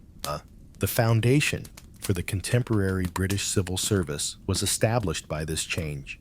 The Tudors established the first institutions of a state that operated on processes rather than allegiance by emphasizing bureaucratic proficiency above physical force. This phase of reform laid the foundation for the modern models of controlled authority, independent judiciary, and parliamentary governance. However, the legacy goes beyond politics. It's also psychological and cultural. A strong cultural memory of separation, treachery, and reconciliation was left behind by the Wars of the Roses. It's no accident that these same circumstances inspired William Shakespeare's finest drama more than a century later. Richard III and Henry VI weren't only plays. National treatment was what they were. Shakespeare provided actual historical trauma structure significance and maybe even resolution. The vanquished monarch in Richard III is presented as a stooped antagonist, a representation of despotism, betrayal, and deterioration. The audience also exhales when Henry Tudor overthrows him, not because of Henry himself, but rather because of what he stands for: stability, harmony, and the cessation of civil conflict. The emotional realities in these plays, distrust of people in authority, fear of anarchy, and desire for justice, remain relevant today. It is a legacy that haunts even contemporary political language. When British pundits talk about Lancastrian allegiance or say that politicians are plotting like Yorkists, They are referencing a common cultural memory that started with this conflict. In athletics, the tradition endures. The War of the Roses Derby is the well-known rivalry between the football teams of Leeds United Yorkshire and Manchester United Lancashire. The crimson and white roses that serve as their county symbols are visual representations of an old battle that most supporters are unlikely to be able to fully recall, but can still feel in their hearts. The scars are also seen in geography and architecture. Castles in ruin may be found all across England. They were destroyed by civil strife, not by foreign troops. For history, aficionados' locations like Sandal Castle, Tewkesbury Abbey, and Bosworth Field have become pilgrimage destinations. Churches, villages, and roads still have the names of families, betrayals, and fights. All of it remains in the landscape's skeletal remains. This struggle even shaped language. England started to pull inward throughout the wars. After dominating royal courts for decades, the Norman French quickly vanished. After being written off as a peasant language, English rose to prominence as the language of monarchs. In addition to using blood, Edward IV, Richard III, and Henry VII all governed in English. This change sped up the dissolution of the medieval divides between Norman and Saxon aristocratic and commoner, and helped bring the people together under a common national identity. The fundamental way history was taught was altered by the conflict as well. Propaganda was originally used as a political tool. Winning the war was just half the fight, as the Tudor dynasty in particular realized. The other half was in charge of the story. For this reason, chroniclers who portrayed the Tudors as heroes and their adversaries as monsters were funded by Henry VII. Because of this, despite the fact that both sides had committed atrocities, the Red Rose of Lancaster came to represent legitimate government, while the White Rose of York became a symbol of tyranny and conceit in popular culture. Throughout British history, there have been echoes of this manipulation of popular memory, beginning with the Reformation and continuing through the Glorious Revolution and World Wars. British leaders have learnt to construct their legitimacy via narratives as well as actions. The psychological residue comes next. The British preoccupation with stability and moderation is one of the Wars of the Roses' most powerful but least obvious after effects. Even now, extremes are often avoided in British politics. Both sides' radicals are regarded with distrust. Continuity, cooperation, and compromise are respected. Having been on the verge of complete collapse at one point contributes to this. The country learned from the Wars of the Roses that disaster results when authority splinters into many or swings too much in one side. The legacy of those deadly lessons may even be seen in the monarchy itself, which is now ceremonial and constitutional. The British royals of today govern by ceremony, tradition, symbolism, and soft power, rather than with swords or soldiers. Perhaps the greatest legacy of the Wars of the Roses is that they serve as a reminder of what occurs when institutions fail, when monarchs are weak, when nobles are self-centered, and when systems fail to adapt. They stand for unity because, as history has shown, the alternative is civil war. The inevitable outcome is chaos. Through fading tapestries and stone battlements, it is a warning from the past that is still relevant today. Britain is a worldwide power, a constitutional democracy, and a center of diplomacy, culture, and finance in the 21st century. But underneath the contemporary cityscape, beneath the royal weddings and legislative arguments, there is an ancient tale of flowers and destruction, of treachery and murder, of kings and commoners engaged in a conflict that almost brought them all to ruin. Knowing that narrative teaches us more than simply the past. We learn why things are the way they are, why tradition is so important, why Britain hates chaos, and why the crown shines even without a sword in its back. Despite having finished more than 500 years ago, the Wars of the Roses continue to exist today. Because some conflicts never truly finish, they may be found in literature buildings, sports shouts and flags, political speeches, even Shakespearean soliloquies. They just turn into tales. And the world is shaped by tales, as we all know. A new king stood victorious when the dust settled on Bosworth Field in 1485. He was a Lancastrian named Henry Tudor, with a tenuous claim and a stronger will to live than a prince raised in palaces with armies devoted to his name, or a warrior descended from centuries-old noble bloodlines. Generations of monarchs and nobles had been gnawed by the Wars of the Roses. The English crown has turned into a never-ending cycle of treachery, ambition, and untimely death. It was one thing to win, to keep it. That was a whole other matter. No one was more aware of this than Henry VII. He had been hounded around Europe as an exile, with the echoes of Yorkist retaliation and the remembrance of fallen kings haunting every breath he took.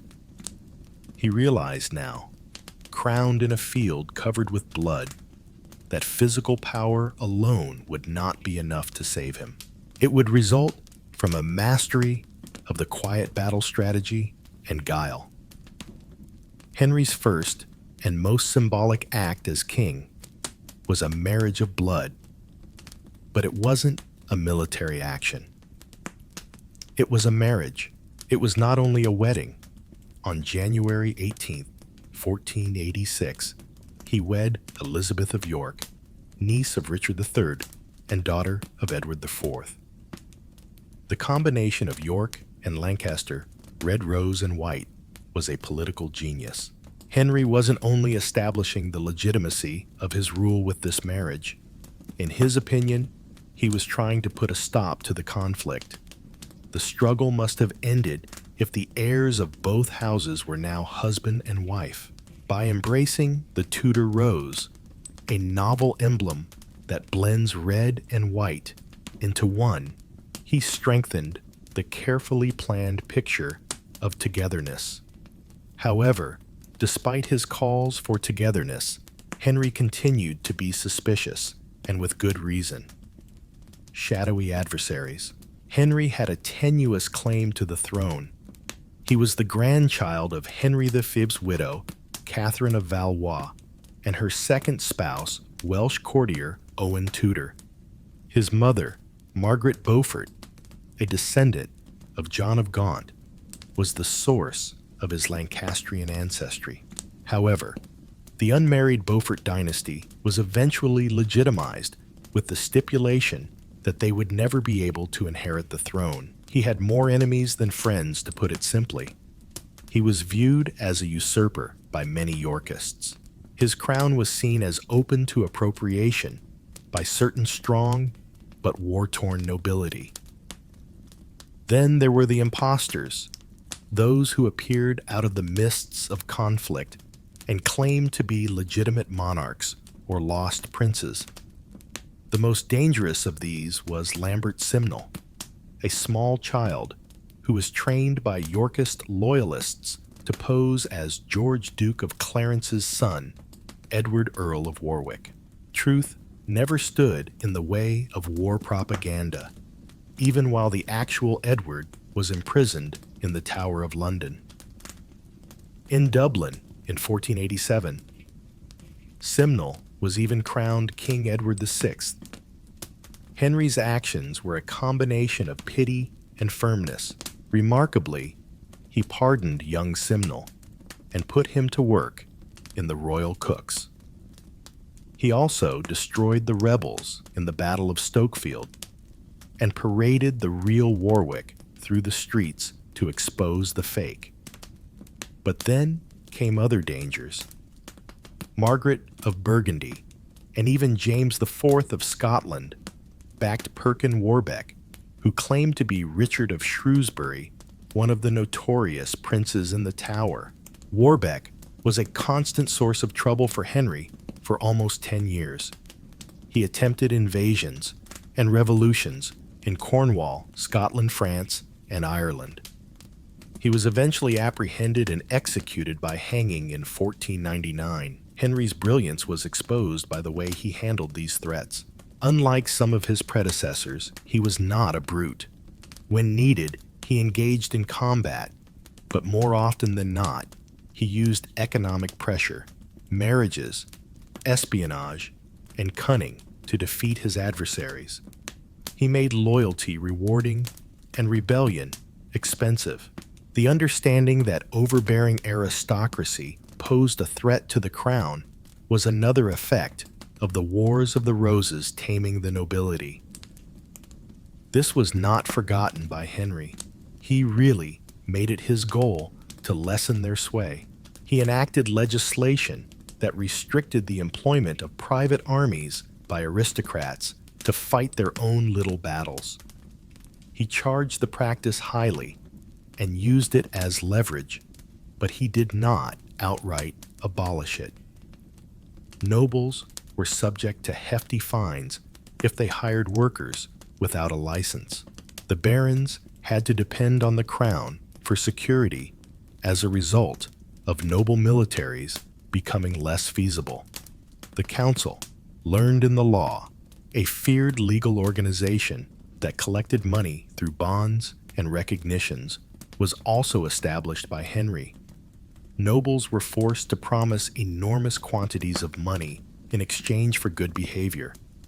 If they showed any signs of disloyalty, their finances may be destroyed.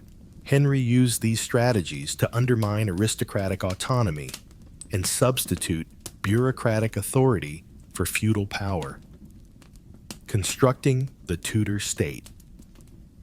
Henry VII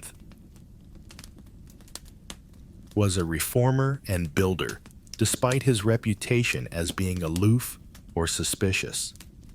His painstaking administration, more than his personality or lofty speeches, lay the groundwork for the contemporary English state. Having been exhausted by decades of battle, he restored the treasury. Few medieval kings ever left behind a full royal treasuries, which he accomplished via diplomatic negotiations, tax reform, and careful administration. Additionally, he enhanced trade, especially with the 1496 Intercursus Magnus Pact with Burgundy, which increased the export of English fabric. His authority was based on trade rather than war. Henry increased the number of local magistrates who enforced law and order, known as justices of the peace. Bypassing the local barons, these men reported straight to the crown. He improved diplomatic relations while centralizing authority in a subtle yet efficient manner. England was linked to one of the most powerful dynasties in Europe when his eldest son, Arthur, married Catherine of Aragon, the daughter of Ferdinand and Isabella of Spain. Following Arthur's death, Henry made sure Catherine stayed in England and later married her to his second son, Henry VIII, the actual Henry Tudor, the man behind the throne. Unlike some rulers, he was not adored. He was not renowned for his chivalrous bravery or gallantry. He had a quite austere court. He didn't surround himself with extravagant entertainment or flashy favorites. He was calculated, meticulous, and very secretive. However, it was precisely these attributes that kept England afloat. Henry VII reigned with discipline and judgment in contrast to Edward IV's charm and extravagance, and Richard III's power and fear. He had no intention of exalting his rule. He wanted to make sure his kids inherited something better than war, and to survive it. Elizabeth of York. His wife was a symbol of peace and a calming influence. Henry VIII. Margaret Tudor and Mary Tudor were among the offspring of their union, who would all significantly influence European history. The battles Henry avoided, rather than the ones he won, are a better indicator of his success. He introduced peace, the end of an era, and the start of a dynasty to England after 30 years of civil conflict. On April 21, 1509, Henry VII passed away at the age of 52. He was the longest reigning monarch since Edward III, having held the throne for almost 25 years by that point. England was wealthier, more stable, and more centralized than it had been in many years when his son, Henry VIII, ascended to the throne. In name and memory, the Wars of the Roses were done, but Henry VII's rule signifies more than that. From the era of knights and banners to the era of diplomacy and statecraft, it signifies the shift from the medieval to the contemporary. He was the architect of medieval England's Renaissance and its final monarch. The battlefield was not the birthplace of his triumph. Exile, patience, and planning were its birthplaces. England learned from Henry VII that peace is the outcome of careful, purposeful governance rather than the absence of strife. In many respects, he was the antithesis of the English monarchy, restrained, merciless, and unyielding. However, he was also responsible for the Tudor rose's 100-year bloom. And in that red and white rose, we see not just the conclusion of a conflict, but also the start of something far more durable. Time had long since sheathed the final blade, furled the flags, and hushed the war cries of Lancaster and York. However, the Rose Wars did not just fade into history. Its legacy permeated every aspect of English identity, reverberating in literature, politics, monarchy, and even our conception of power. It was not only a conflict between dynasties, a country that was more centralized, more strategic, and sadly more conscious of how brittle power might be, was created in this crucible which burned away the ruins of the medieval world. This last chapter examines the long-term effects of this heinous battle, showing how a struggle of thrones turned into a lesson for monarchs, a cautionary tale for insurgents, and a myth that would last for centuries. The new power structure was a resurrected monarchy. The alteration of the English monarchy itself was the most direct result of the Rose Wars. Prior to the war, kings sometimes used their own charm or unadulterated military might to dominate. But the crown was harshly taught a lesson. After 3 decades of carnage, strength may be overcome, and charm wanes. From Henry VII onward, monarchy will be reinterpreted as a profession rather than merely a question of heredity. This was perfected by the Tudors. Before the phrase surveillance state was coined, Henry VII established one.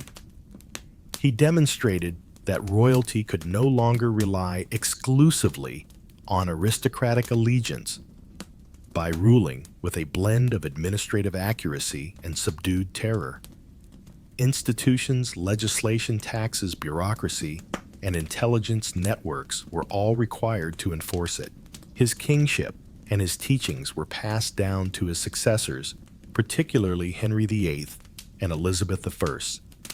They realized that a king required control propaganda and a keen sense of popular sentiment. They fostered, not only in deeds, but also in symbols, images of divine power. national unity, and individual might. In a sense, England was compelled to update its conception of kingship due to the turmoil of the wars. The king's divine authority would still be asserted, but it would now need to be supported by a public relations campaign and bureaucracy that made resistance appear not only traitorous, but also pointless. The shattered nobles. The English nobility was another victim of the conflicts. Noble families were essentially their own countries prior to the war. They had great regional power, commanded allegiance, and amassed armies. However, their frequent side-swiping betrayals and executions on the battlefield had a negative impact. Entire dynasties had been destroyed or rendered irrelevant by the conclusion of the war. The realm's magnificent homes had turned into warnings, stories not governing authority. Henry VII took advantage of this weakness. He had no desire for strong nobility. He desired submissive ones. He punished ambition with quiet ruin and rewarded devotion with little power. They domesticated the remaining aristocracy. Administrators, diplomats, and landlords replaced the warrior lords. This shift contributed to the country's stabilization. Additionally, it signaled the end of feudal militarism and the start of a more centralized form of government.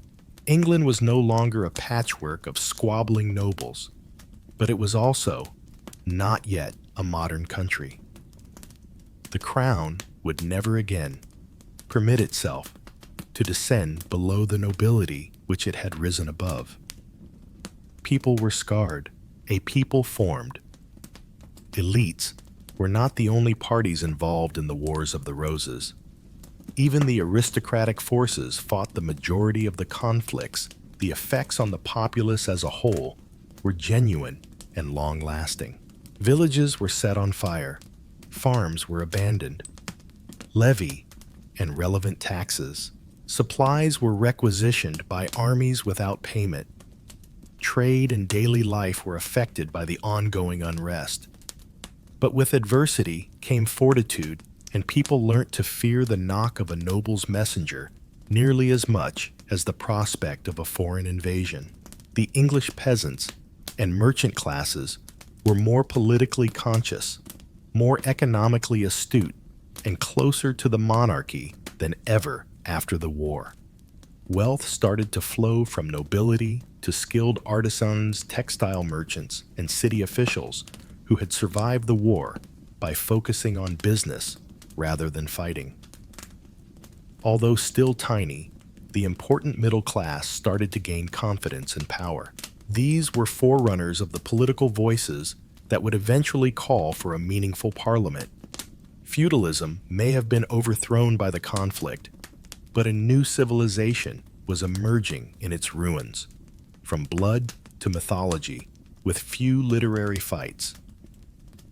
The Wars of the Roses are among the conflicts that have had the most enduring influence on English narrative. William Shakespeare would transform the mayhem of civil war into classic play centuries later. From Henry VI to Richard III, his historical dramas turned actual events into compelling political suspense. Richard III and other villains became to be legendary representations of treachery and ambition. The expense of authority, the misery of the people, and the anguish of monarchy struck a chord that went much beyond the facts. Shakespeare wrote national memory rather than history, and as a result, the Wars of the Roses became ingrained in English culture. Pop culture is still affected by the conflict today. For example, the popular television show Game of Thrones was heavily inspired by the conflicts. The Yorks and Lancasters are reflected in the rival houses of Stark and Lancaster.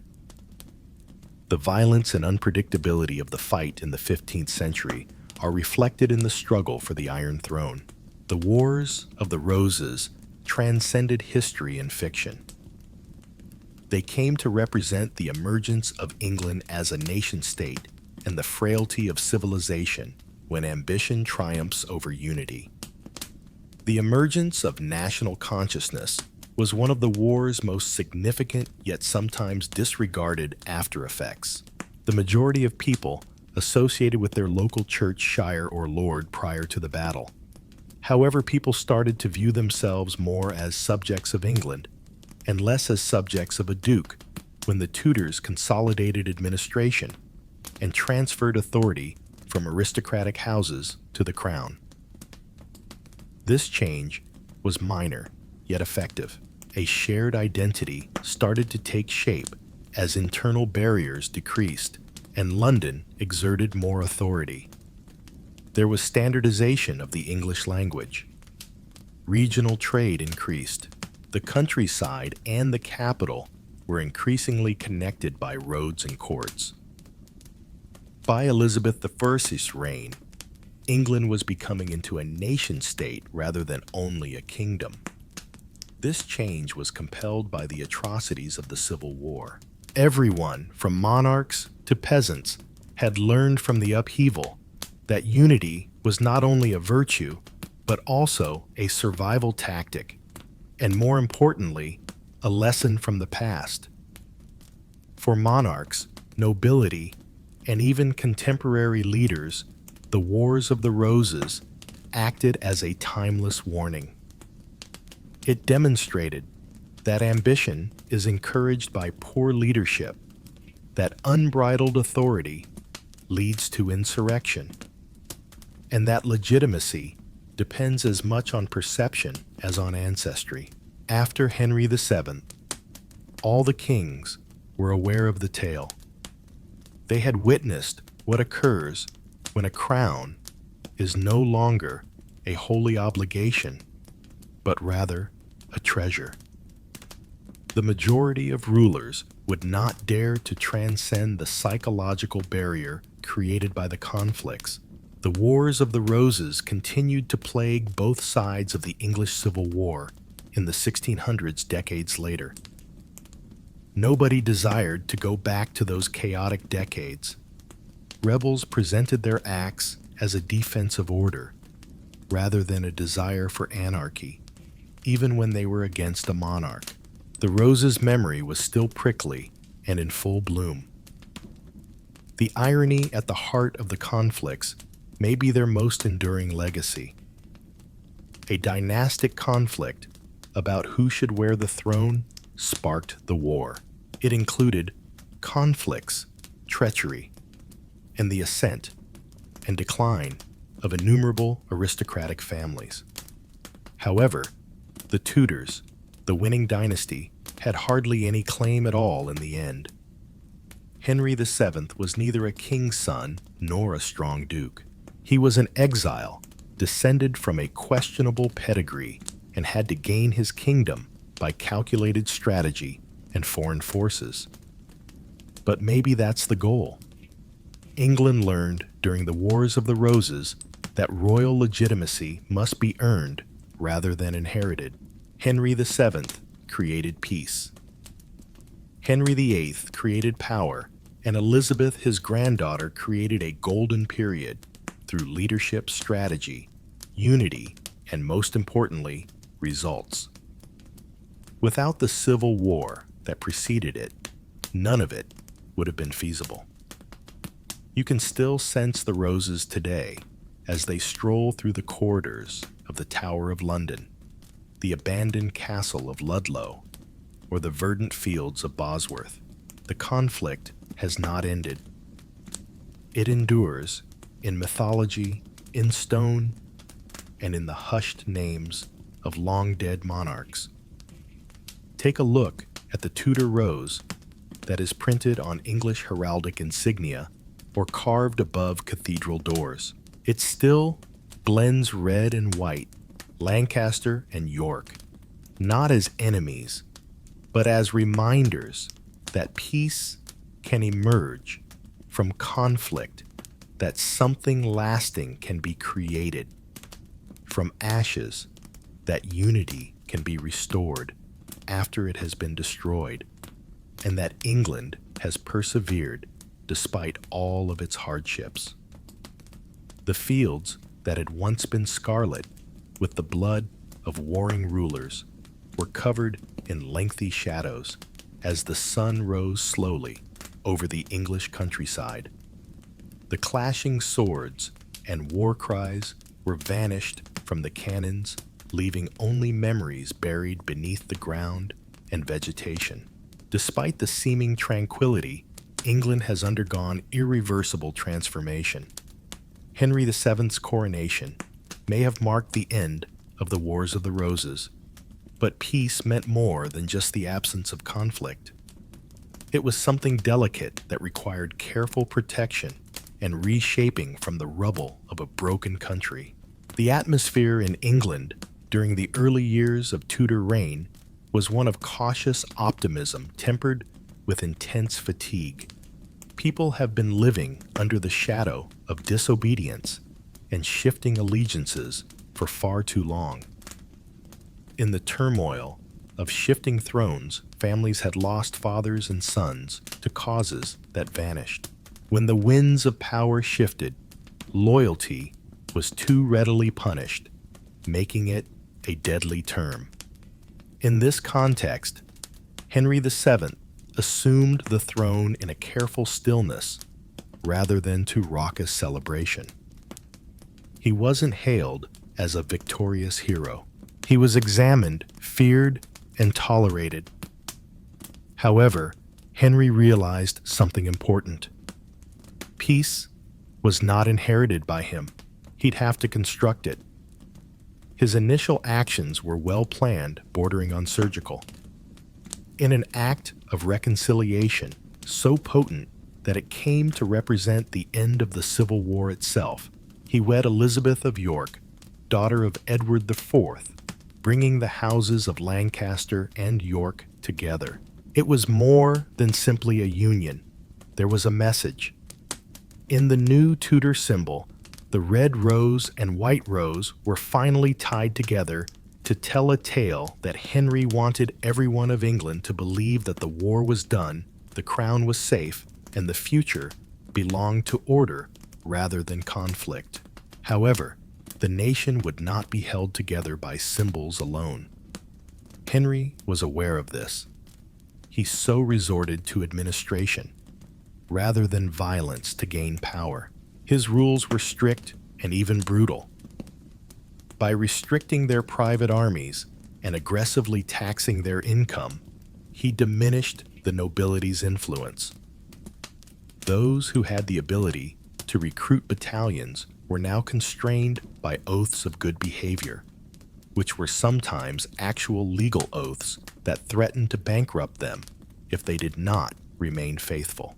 The nobles felt genuinely subservient to the monarch for the first time in decades. Even while they still owned property in Telos, they were no longer in control of England's future. Henry further broadened the Royal Council's responsibilities, especially for a smaller committee known as the Council of Law, which was tasked with obtaining money from nobility through investigations, penalties, and legal pressure. Henry saw it as insurance, while many others saw it as extortion. Beneath all of this architecture and diplomacy, there was still a profound, unseen wound in the national consciousness. Every penny gathered and every noble degraded was a stone set in the construction of his dynasty. Beyond political destruction, the Wars of the Roses had left much more. Trust in the monarchy. The nobility and even the notion of a secure future had all been undermined by them. To heal the scar, more would be required than royal weddings and taxes. Henry understood that his reign hinged not just on survival, but also on changing the basic definition of what it meant to be king. He therefore transcended his role as ruler. He started creating myths. He carefully selected how his reign would be remembered, suppressed chronicles that supported his opponents, and commissioned genealogy that bolstered his claim to the throne. It was a legacy created in the imaginations of future generations rather than on the battlefield historic narrative as power. Under his son, Henry VIII, who was raised at a court where monarchy was reinstated, feared and absolute rather than in the midst of civil strife, this memory manipulation would reach its zenith. Along with the crown, Henry VIII inherited the teachings of central power domination and prudence. He would push them to the limit, being married 6 times, abandoning the Roman Church, and permanently altering the ecclesiastical landscape of England. Although the reign was characterized by spectacle and horror, its foundation was well established, having been fertilized by the Wars of the Roses. Henry VIII was a king and the pinnacle of royalty. He believed that he was divinely sent, but that he was politically constructed. Elizabeth followed. Elizabeth I, the final Tudor queen and the daughter of Henry VIII and Anne Boleyn, would bear the brunt of this heritage beyond all others. Executions, religious unrest, and intense skepticism about a woman's capacity to govern characterized her perilous ascent to power.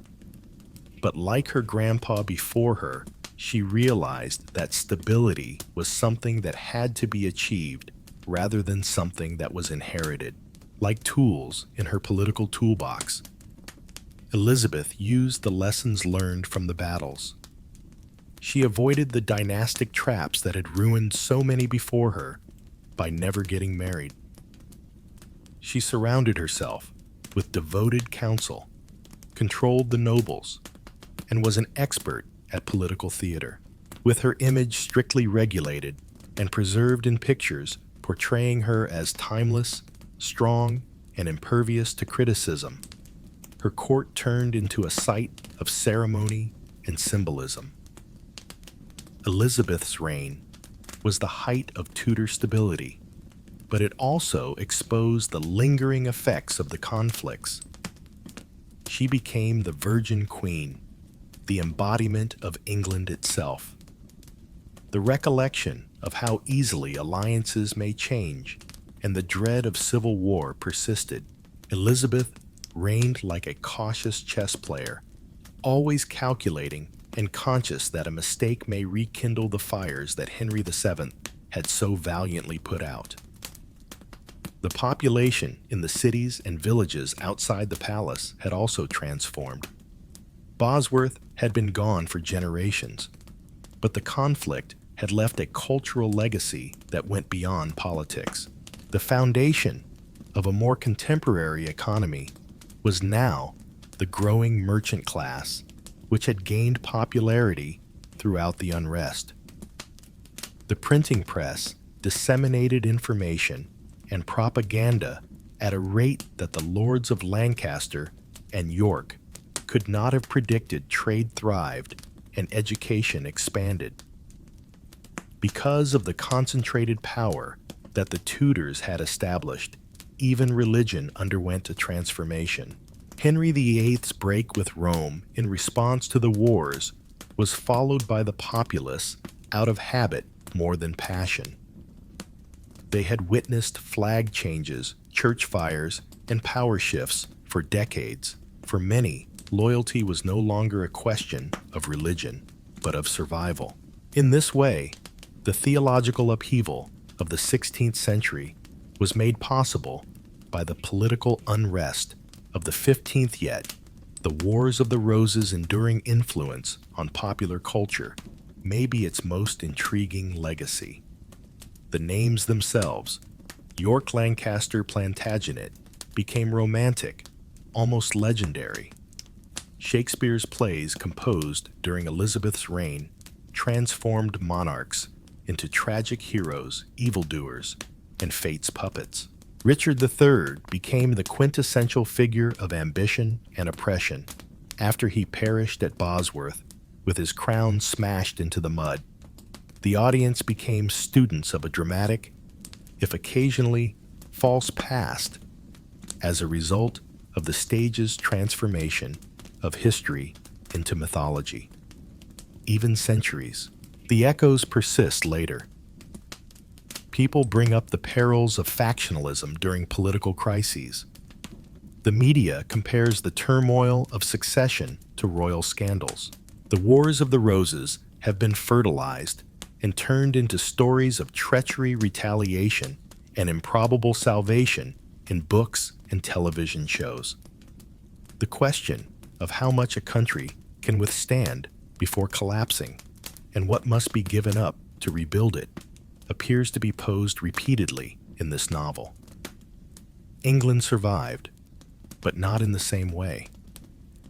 The red and white roses continue to flourish in historical memory churches and symbolism. They bring to mind a period when the dispute over who should hold the throne nearly destroyed a kingdom and cost thousands of lives. They serve as a reminder of the cost of unbridled ambition, misguided loyalty, and peace, which is always more brittle than we would like to think. But perhaps most importantly, they serve as a reminder that history is not merely a sequence of conflicts and agreements, but rather a series of decisions that are made with courage or fear, and that have an impact on future generations. Ultimately, the Wars of the Roses were about a nation discovering who it was and what it was prepared to become in order to live not simply about kings and crowns. The echoes of ambition continued to haunt every stone, even when the halls of power had become quiet. England's political spirit was tarnished by the memories of the Wars of the Roses, even if the blood had long ago dried up. The lessons learned over those violent decades were not forgotten, even if the Tudors had solidified their power.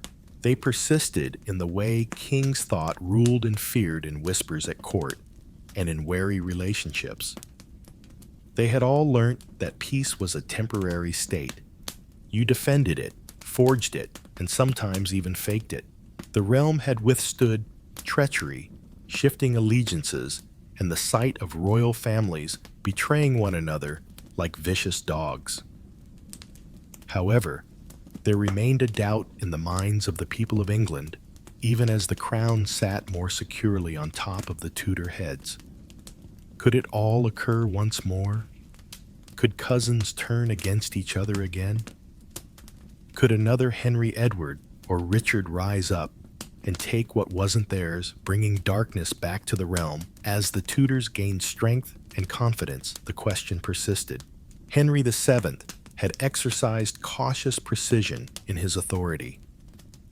Henry VIII, his son, reigned with thunder, as though attempting to alter fate itself.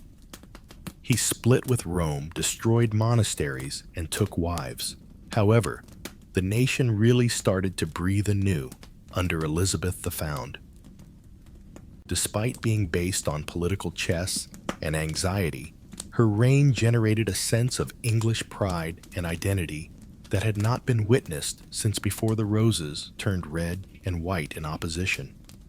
Even Elizabeth, however, was aware that the ghosts of the Civil War still haunted her glistening court, which was replete with poetry, drama, and music. The notion that all it needed was one pretender, one charismatic noble with a claim and a following to awaken the sleeping beast of revolt, plagued every choice letter and partnership. The ruling class never completely forgot that dread. It was evident in the statutes enacted to curtail aristocratic power. It was evident in the sermons that praised the legitimacy of the Queen. It was evident in the anxiety that engulfed anybody who dared to mention legitimate heirs or long-lost princes too loudly. Yes, the battles of the roses were over in spirit, but they had finished decades before. Stories continued even among the populace. Children heard their mothers whispering about the princes in the tower. People in the tavern argued over whether Richard III was a real villain or just a scapegoat. The past was a scar that hadn't completely healed. It feared that England wanted more than peace. On the other hand, the The trauma of those violent conflicts, the uncertainty of royal favor, and the complete devastation that resulted from picking the wrong side had left a scar so deep that it affected generations before Bosworth was even born. Field had blood all on him.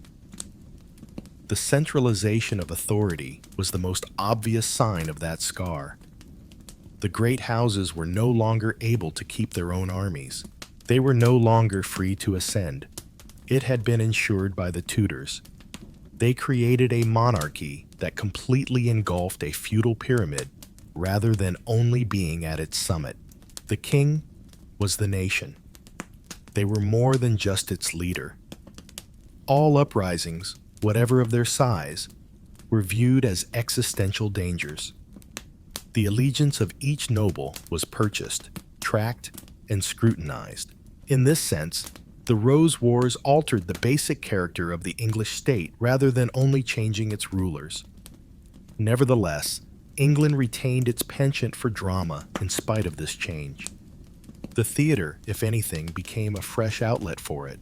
The son of a Stratford-upon-Avon glovemaker, William Shakespeare transformed the turbulent events of the 15th century into tragic poetry. He made Henry VI as an unfortunate king who was torn apart by ambition. He transformed Richard III into an enthralling monster who made people remember him more for the way he hobbled across a stage while growling for a horse than for his policies. These plays were more than just amusement. They helped England handle the anguish that couldn't be spoken in court or documented without repercussions by redefining memory, transforming battle into art and betrayal into literature. Although the Wars of the Roses had been too chaotic, traumatic, politically sensitive, and distressing to be openly examined, they could be made to make sense, at least emotionally, if not historically, on stage and in literature. Ordinary people started to interact with their own national narrative during those performances, which included painted faces illuminated by candlelight. To them, rulers were not supernatural entities, but rather imperfect human humans. They viewed the crown as a prize that was sought after and frequently lost, rather than as an unassailable prerogative. Something in the culture altered as a result of that knowledge. Centuries later, a more critical perspective on power that challenged divine authority, scrutinized governmental legitimacy, and called for responsibility was born. Although Elizabeth ruled magnificently, her death without an heir revived an ancient fear succession. So no one could have predicted at the time how powerful that war-torn legacy would be. Would there be a peaceful transition to the next monarch? Would armed camps and disputed claims engulf England once more? That concern was temporarily allayed when James VI of Scotland became James I of England.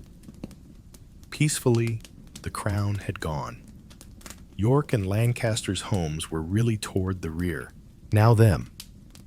However, the seeds of power, monarchy, and revolt had already been planted. Something much more extreme than cousin against cousin would confront England in the coming decades. It would finally put its king to death after facing up against the Parliament. Even though it was formed under different circumstances, the English Civil War was nonetheless reminiscent of the Wars of the Roses. It was another attempt to define England who ruled it and what the crown actually meant. Another struggle with legitimacy, power, and the right to govern. This time, the distinctions were made based on beliefs rather than flowers. Anglican against Puritan, Royalist versus parliamentary. The main struggle, however, was all too familiar. When rulers go too far, what happens? When is trust broken? When the populace no longer thinks that the crown has the legitimacy to hold power. The Wars of the Roses still influence our ideas about leadership today.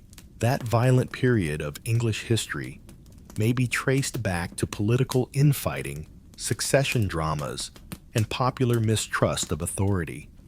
It serves as a reminder that both monarchies and democracies are brittle and may quickly devolve into anarchy. When the balance of power is thrown off or abused, the conflict also never ended culturally. The conflict between Lancaster and York has come to represent all power battles from Gregory's books to the basis for Game of Thrones. History is no longer the only topic. It concerns the nature of aspiration, the pernicious consequences of demanding something that cannot be shared amicably, and the corrosion of values. Ultimately, the crown is more than just an item. It represents hardship, blood, and history in general. And the ghosts of those who lost their lives for it must always be dealt with by those who wear it and fight for it. The Tudors made an effort to stifle such spirits. Through laws, myths, and marriages, they attempted to bury the battle. But history has a way of coming up again, no matter how hard you try. The past cannot be destroyed. You must either learn from it or risk repeating it. We are therefore more than simply visitors, as we observe the deteriorating battlefields that once trembled with cannon fire and cavalry charge, stroll through the serene corridors of historic castles, or read the names carved into churches. We are witnesses of a nation that nearly split apart on family tree lines. A nation that opted for peace but never forgot the price of losing it. And there is power in that memory, not just the capacity to install a monarch, but also the power to comprehend why a war must never be worth it again. In some historical periods, the burden of power falls on the unprepared, and a man is crowned by fate not for his strength, but for his ability to survive. When Henry Tudor became Henry VII, that is what took place. The strongest claimant wasn't him. He was not the most well-liked. However, he was the only one left, and maybe it was plenty in a country devastated by decades of civil conflict. His win at Bosworth was more than just an army victory. It was the end of an era, the last phase of a violent family conflict that had altered the course of a kingdom. He was wrong, though, if he believed that peace would follow from gaining the throne. A monarch does not inherit peace. He has to defend it all the time. Richard's body served as the battlefield, not a throne where Henry Tudor's rule got its start. Behind him, 3 were lying, and soldiers placed the crown, which they had gathered from the mud on his head. The only sounds were the cries of the dead, the scent of blood, and the heavy stillness that follows when everyone knows that the battle is finally finished. There was no magnificent parade or holy ritual. He was victorious. He was aware, however, that many people still questioned his legitimacy. After all, his mother, Margaret Beaufort, who was descended from the illegitimate Beaufort family, was the source of his claim. Although technically legitimate, many aristocrats who had shed blood for either York or Lancaster saw it as tainted. Henry therefore reigned with terror in his heart from the first day. It was prudence, profound, thoughtful caution, not fear. He wed Elizabeth of York in order to bring the warring families together, not only out of love or alliance. In the end, the white and red roses entwined, not in combat, but in marriage. Their partnership, the Tudor rose, an exquisite emblem that concealed decades of animosity and mistrust that lingered underneath was born. Henry was aware that symbols were not enough. He had to take action quickly and brutally. The powerful nobles, who had previously recruited private armies to challenge rulers, were weakened by the rules he imposed. With an iron grip, he transformed finance, making sure that allegiance was not only gained by favors, but also compelled by debt and close monitoring. He established a monarchy that taxed, monitored, and foresaw every possible insurrection. And still they came. Pretenders, crown-wearing shadows. Individuals like Perkin Warbeck, who claimed to be one of the lost princes in the Tower, and Lambert Simnel, a young kid educated to pose as the Earl of Warwick. These were not only isolated dangers, rather, they served as reminders of how flimsy Henry's authority was. Disgruntled nobility murmured in the shadows that foreign forces supported them. Although the battle was officially concluded, it had really gone underground, rather than actually dying. Henry brutally put an end to these uprisings. But he became increasingly skeptical and anxious with each insurrection. In order to compel nobility to become financially dependent on the crown, he established a system of bonds and recognitions. He made sure that justice, or at least royal justice, was served quickly by fortifying the court of Star Chamber. He led by outcomes rather than charm. Fear would have to do under the shadow of war, even though England didn't love Henry VII. The nation he left behind was no longer a feudal battleground when he passed away in 1509. It was a powerful, concentrated monarchy that was tightly coiled, shaking like a bowstring pulled back. Then Henry VIII entered the room. He was youthful, gregarious, strong, and everything his father was not. His son was aggressive, impetuous, and legacy-obsessed, in contrast to his elder brother Henry, who had been quiet and calculating, and it worked for a time. He was loved by the populace. The aristocrats exulted. At last, a king who behaved and seemed like one.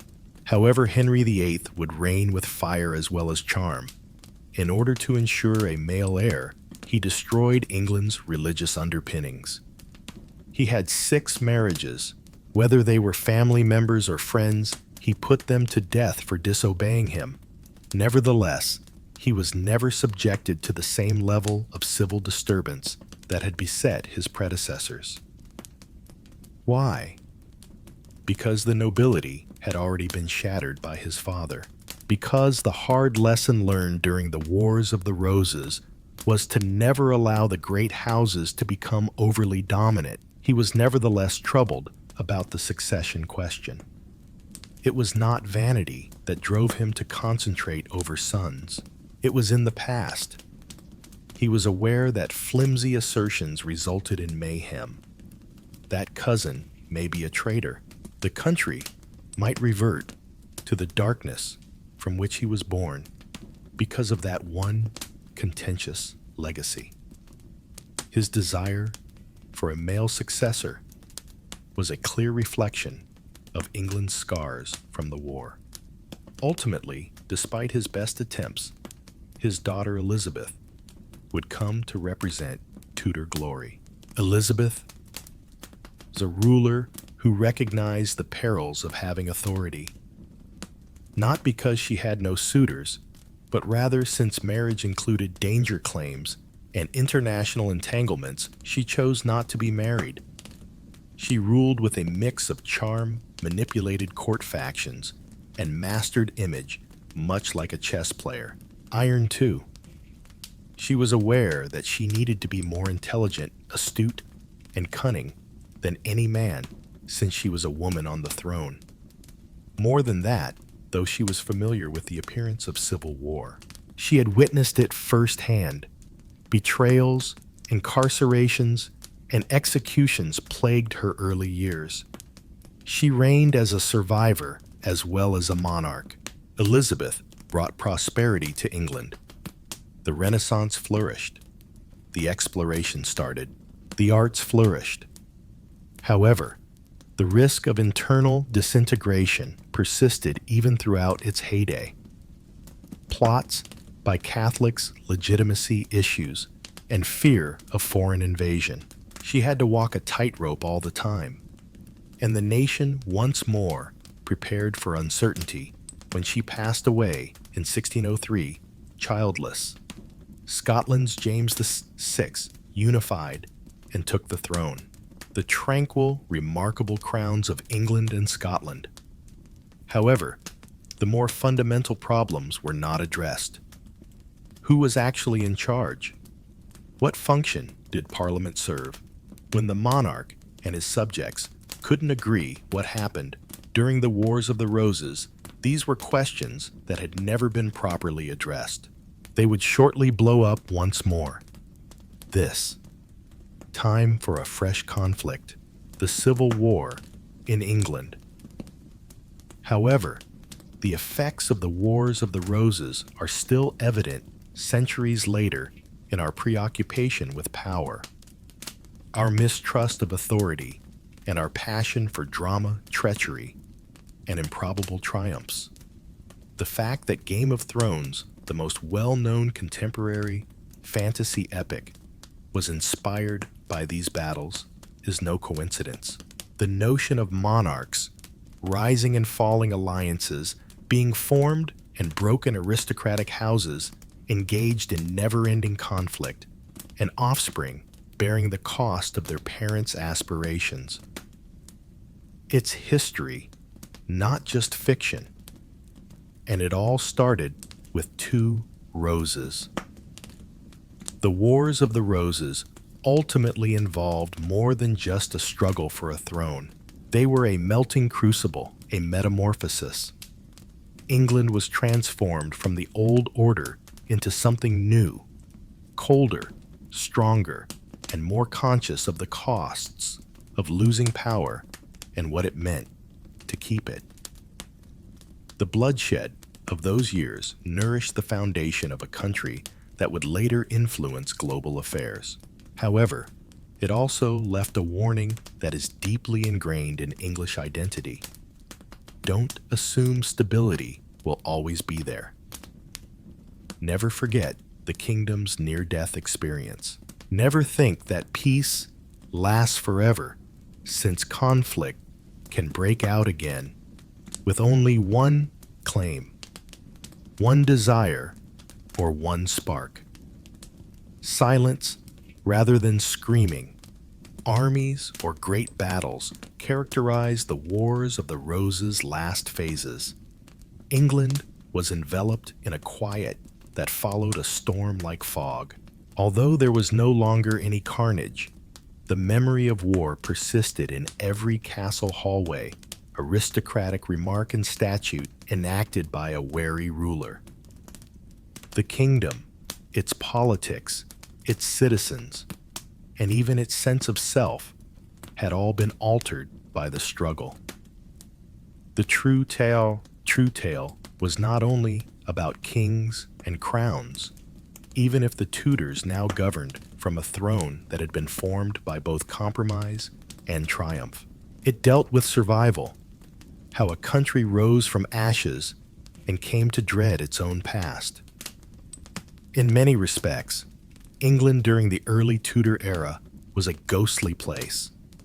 Stories of sons who had departed for war and never returned, of loyalties shattered, and of estates lost and won due to shifting allegiances, could be found in every town and manor.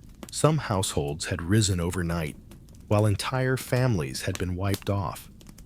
Cunning and violence, rather than just heredity, had destroyed and reinvented the idea of nobility. Those who had survived had done so by strategy rather than gallantry. And now, in the quiet after the storm, they were left wondering, what now? Despite having won the battle, Henry VII was the first to realize that the peace was shaky. He did not reign in grandeur like a hero. Like a guy who watches every shadow he reigned, his court was a place of calculating rather than joy. Every foreign guest was a possible menace, and every nobleman was a possible traitor. He did not bestow land or titles. Loyalty was what he demanded. To hold the once dominant barons accountable, he employed spies, financial penalties, and legal traps. And as the years went by, an odd thing started to occur.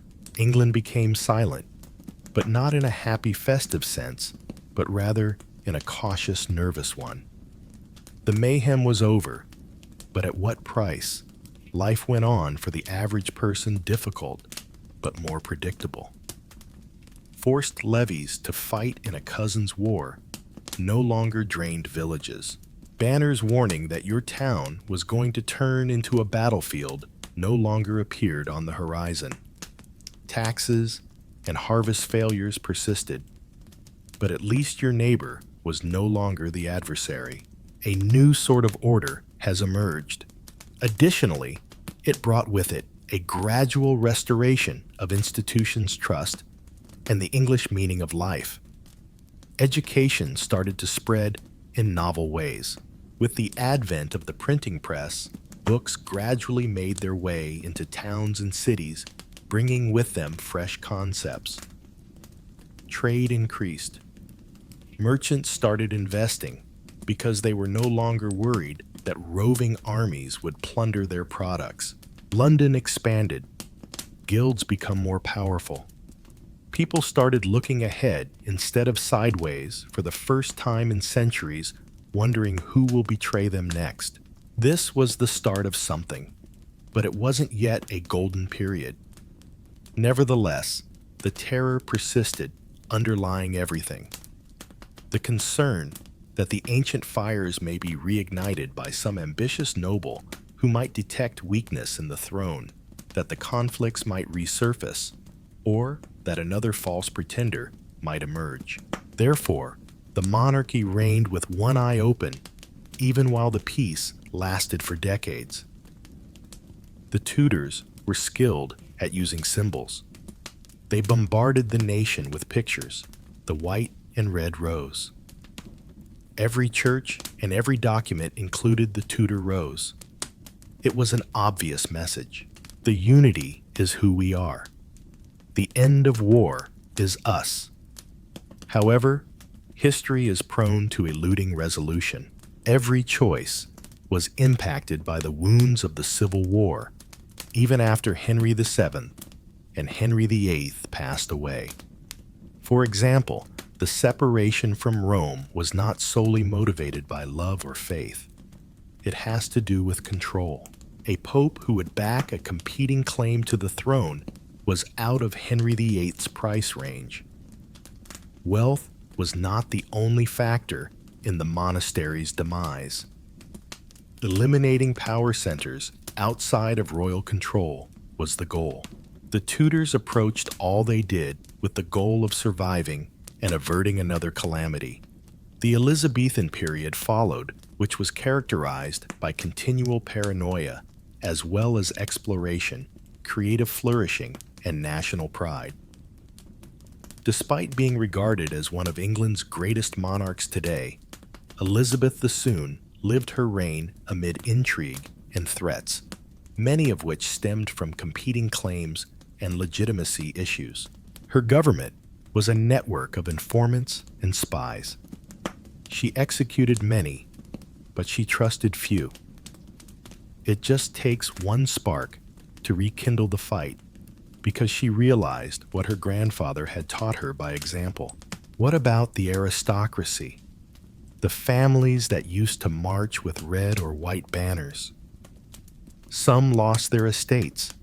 Their lineages were broken, and they fell into oblivion. Others changed their identities, trading their swords for ledgers, and became courtiers, counselors, and bureaucrats. They were now devoted to the crown itself, rather than a house or family. The ancient system of lords and vassals, known as feudalism, gradually fell apart. Something new. A nation, a bureaucracy, or a central state rose in its stead. However, the concept of honor in politics and the romance of knightly valor were also lost. Such things were illusory, as the Wars of the Roses had demonstrated, and every chivalric tale was accompanied by a path of dead men and unfulfilled promises. It was the crafty, not the honorable, who gained that authority. The Tudors created a more intelligent and disciplined New England, but it was also colder, less idealistic, more modern, and more dangerous in many respects, because the memory of battle whispered through the halls of power like a ghost. Repression became the norm, dissent was not accepted, and religion, politics, and speech were all strictly controlled as a result of it reminding all rulers and politicians of what may occur if order were to falter. The lesson had been thoroughly learned in the conflicts. Unbridled freedom has the power to destroy a nation, but it may also be a source of strength. The agony turned into fuel, the scars into armor, and England would never be caught off guard again. England recalled the times when new philosophies sprang from the continent, when foreign powers threatened invasion, and when revolution sparked, and it remained solid. As the centuries went on, new wars broke out, and new dynasties emerged. However, none were as personal as the Wars of the Roses, which pitted brother against brother and family against family. They had dealt with survival heritage and identity. Later, civil wars were different, even though England would battle again this time against France, Spain, and even itself. They have to do with class, religion, and ideologies. Because the Wars of the Roses were about blood, they still captivate people because they seem so unvarnished and genuine. They were emotional as well as political. Centuries later, we are still affected by the choices made over those decades, since they were not based on calculating calculations, but rather on desperate deeds, retaliation, envy, fear, and love. We recognize ourselves in the ambitious queens, the flawed monarchs, the troops who marched without knowing why, and the citizens who only want to survive. Bosworth and the Tudors are not the end of the narrative. It continues to be told in literature, movies, and all fictionalized tales of aristocratic families, secret heirs, treachery, and surprising triumphs. Despite being historical, the spirit of the Wars of the Roses is eternal, since it raises a fundamental issue that all generations must deal with. For power, what are we prepared to do? What occurs if we succeed? That is the reality about the Roses. That is the warning. And that is the legacy. Even though the last sword fight in the Wars of the Roses took place centuries ago, the effects of that tumultuous period may still be felt in contemporary England. There are traces of a struggle waged not only for a crown, but also for the spirit of a kingdom under the surface of the country's politics, literature, culture, and even geography. It is a fundamental tragedy that changed England's identity and still echoes through its institutions and imagination. It is more than just a chapter in history books. Symbols, flowers, carved stone house sigils on old buildings, Tudor emblems woven into university seals, and royal crests on display in imposing cathedrals may all be found when strolling through the historic streets of York or London. They are more than just decorations. They are silent memories and symbols that convey the messages that we remember we lived and we have evolved. The history that was written and the identity that was created are both parts of England's heritage from the Wars of the Roses. That identity is complicated, built on inconsistencies. A monarchy that prides itself on history and pedigree, but whose very existence depended on the breaking of that same dynasty. A country that cherishes stability, yet once split itself apart in a dynastic blood feud. A race molded by honor and loyalty, but descended from a time when treachery was as common as breath. The conflict between respect for the past and fatigue with unbridled authority is still present in the British mindset. There are still remnants of past battles in the monarchy today.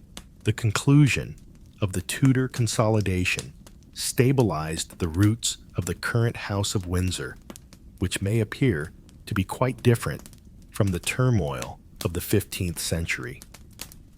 Henry VII's meticulous management of peace prepared the way for a concept that would develop throughout time, the idea of a monarchy that endures due to political acumen, public opinion, and national cohesion, rather than just divine right. The royal dynasty is still associated with its own history of survival, although it is more symbolic than sovereign. The legacy endures in English government beyond the crown, a system that gradually reduced royal authority and strengthened the role of Parliament, was built over centuries, not instantaneously, but via trial and error, after England learned the painful lessons of civil war about the dangers of factionalism, overpowering subjects, and opposing power centers. Not everything went smoothly. More unrest would befall England, including the English Civil War and a king's execution. However, a crucial insight was sown by the Wars of the Roses. Chaos will return until power is balanced. One of the greatest literary traditions in history was also influenced by the wounds of the war. The Wars of the Roses were ingrained in popular culture because to Shakespeare's historical plays, which were composed over a century after the conflicts, he used dramatization to transform the turmoil of dynastic strife into classic tales of tragedy, ambition, and fate. Today's audiences continue to watch Henry VI and Richard III because they appeal to a common emotion rather than only being amused. The drama of the day was not created by Shakespeare. He made it public.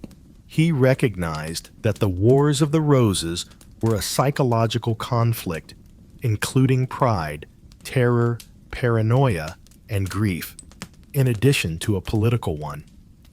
Shakespeare was not the end of that play. From historical fiction to contemporary media, the iconography of the Wars of the Roses has been repeatedly resurrected. Watchers of shows like Game of Thrones see images of rival houses, lords fighting for control, alliances broken in an instant, and York and Lancaster. When constructing his own fictitious dynasty, history, George R.R. Martin notably took influence from the Battles of the Roses. And viewers reacted because it seemed real, not simply because it was dramatic. We know the narrative in our hearts. We've already heard it. That feeling of familiarity transcends fiction. Pundits and journalists continue to use the Wars of the Roses as a metaphor during periods of political unrest. The ghosts of the past are called upon when factions start to emerge, when succession becomes uncertain, when political parties split, or when royal scandals break out. They linger, although not always overtly. It is not taken lightly that there is a chance that events may deteriorate once more, and that England will be drawn into conflict for legacy and power. Even while the conflicts are over, the impulse they spark, the need for order, the fear of collapse remains. The remembrance is even there in the scenery. Plaques and memorial stones identify the locations of the former battlegrounds, which are now peaceful farms and rolling hills. Visitors traverse Towton, Bosworth, and Barnet as inquisitive bystanders, reliving the course of history rather than as combatants. There are still local myths, ghost stories, and folklore that have been passed down through the ages. In Yorkshire, you might still ask a farmer where bones were formerly found in the plough. In Warwickshire, a kid may be taught about Richard III's white boar before bedtime rather than in school. Even if the past will never go away, the most persistent impact may be more subtle. A national skepticism, a fear of centralized authority, and a deep-rooted unease with political radicalism. England came out of the Wars of the Roses with a realistic understanding of the perils of monarchy, not a fondness for it. The English did not become rebellious or cynical as a result, but they did become wary. And their political DNA was infused with that prudence. It is seen in the cautious and methodical pace of changes and in legislative process. It manifests in the national character, which favors stability, compromise, and avoiding drastic changes. It was hard-won experience, not just cultural inclination, that made England a country of hedgers and negotiators.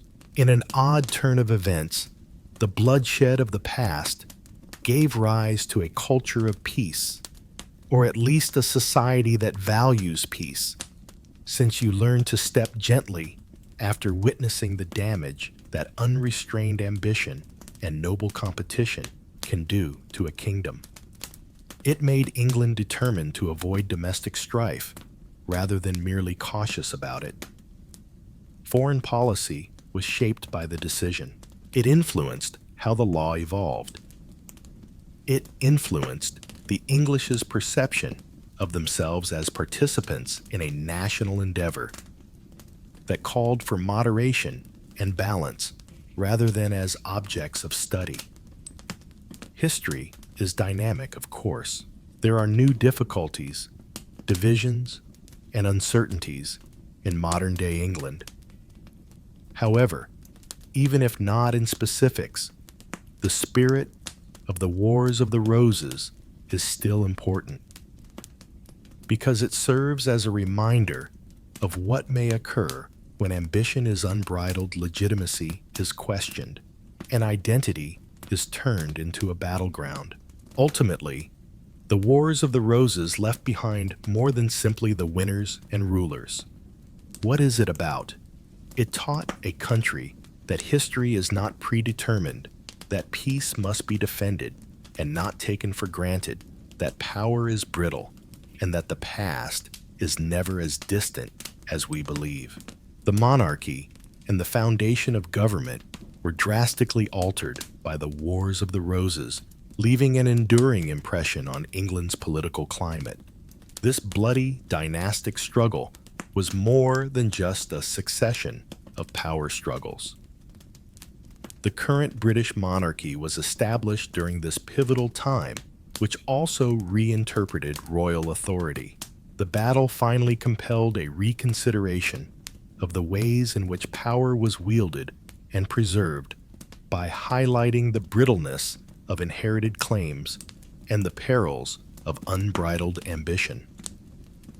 The demise of the Plantagenet dynasty, which had dominated England for more than 3 centuries, was one of the most important effects. The Lancastrian and Yorkist branches of the Plantagenets slaughtered one another in a cycle of rivalry and retaliation, bringing the long rule of the family, which was characterized by internal conflict and exterior wars, to a bloody end. In addition to putting an end to the conflict, Henry Tudor's resounding victory at the Battle of Bosworth Field in 1485 established the Tudors as a new dynasty. There was more to this shift than just a change in authority. In English monarchy, it marked the beginning of a new era, a centralized monarchy that aimed to limit the influence of the nobility, who had been the impetus behind the Wars of the Roses, was established during Henry VII's reign. With their enormous influence and massive private armies, the great lords frequently contested royal authority and plunged the realm into anarchy. Henry recognized the necessity to curtail their political and military might in order to avert another civil war by restricting the nobility's capacity to build private armies and carefully regulating marriages and inheritances to prevent the accumulation of wealth and power. He implemented laws that undermined the nobility's hold. This strategy went beyond military limitations. In order to establish a more professional administration and uphold royal power, Henry Tudor and his daughter, Elizabeth I, employed statecraft mechanisms, including taxes courts and patronage, by creating a bureaucracy that served the crown rather than local lords. The Tudor kings made rule more standardized and less vulnerable to uprisings. This change was essential in turning England into a centralized state with a powerful king from a feudal society where local authority was valued highly. The Tudor dynasty also made a concerted effort to use propaganda and symbols to justify their reign. By bringing the warring houses of York and Lancaster together through his marriage to Elizabeth of York, Henry VII put an end to the Civil War and made the Tudor rose the new symbol of the kingdom. In addition to being political, this union had a strong psychological component and was intended to mend divisions and foster national cohesion. It was a brilliant piece of political theater that restored harmony to a divided kingdom and strengthened the Tudor claim. Beyond politics, society and culture were significantly impacted by the Wars of the Roses. Large areas had been damaged by the battle. Regions of the nation hampered commerce and brought to a great deal of hardship. Common people were disproportionately affected by taxes and conscription, and the nobility's power battles frequently came at their expense. Recognizing this, the Tudor kings sought to promote economic expansion and stability. They encouraged exploration and trade, which prepared the way for England's eventual rise to become a major world power. The English class structure saw minor but significant modifications as a result of the social turmoil. The gentry and merchant classes gained prominence as a result of the ancient aristocracy's collapse in power. A more modern society where money and influence could be gained via trade and service to the monarch, rather than being inherited, gradually emerged as a result of this change in the balance of power. The foundation for England's development throughout the Renaissance and beyond was laid by this changing social structure. The post-war era saw a considerable evolution in the judicial system as well. The disarray of the Wars of the Roses had shown the flaws in medieval law, particularly the difficulties in applying royal justice on influential aristocrats.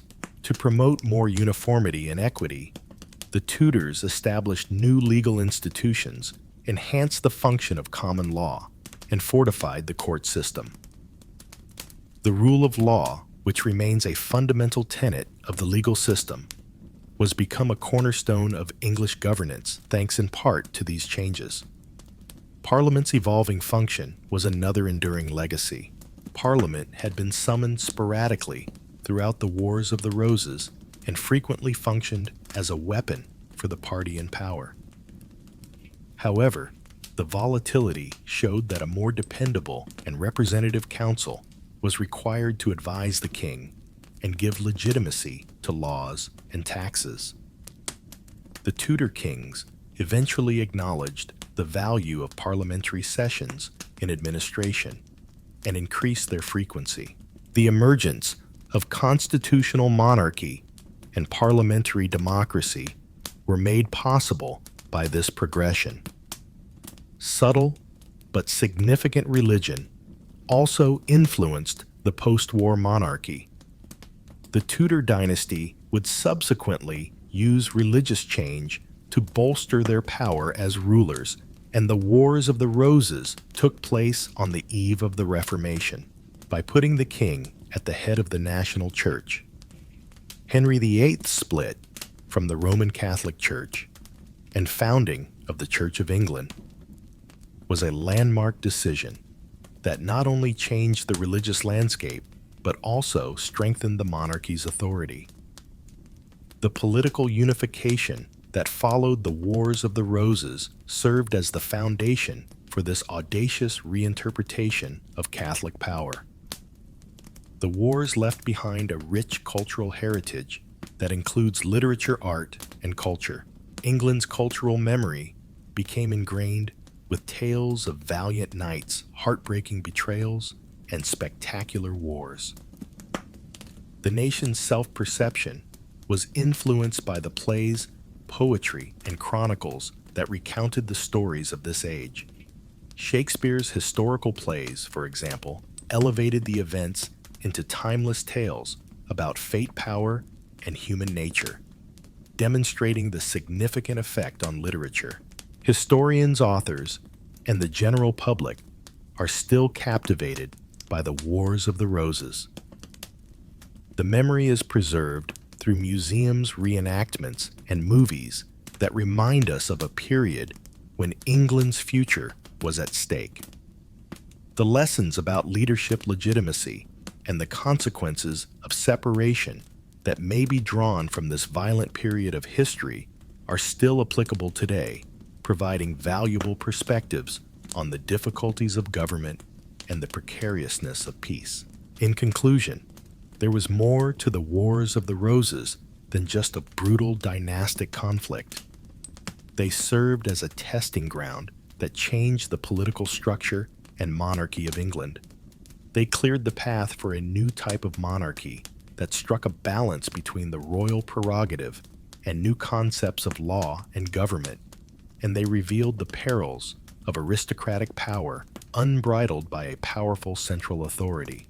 The ashes of this battle gave rise to the Tudors' capacity to unite the country, consolidate power, legitimize their reign, and promote national cohesion, which helped to pave the way for England's transition to modernity.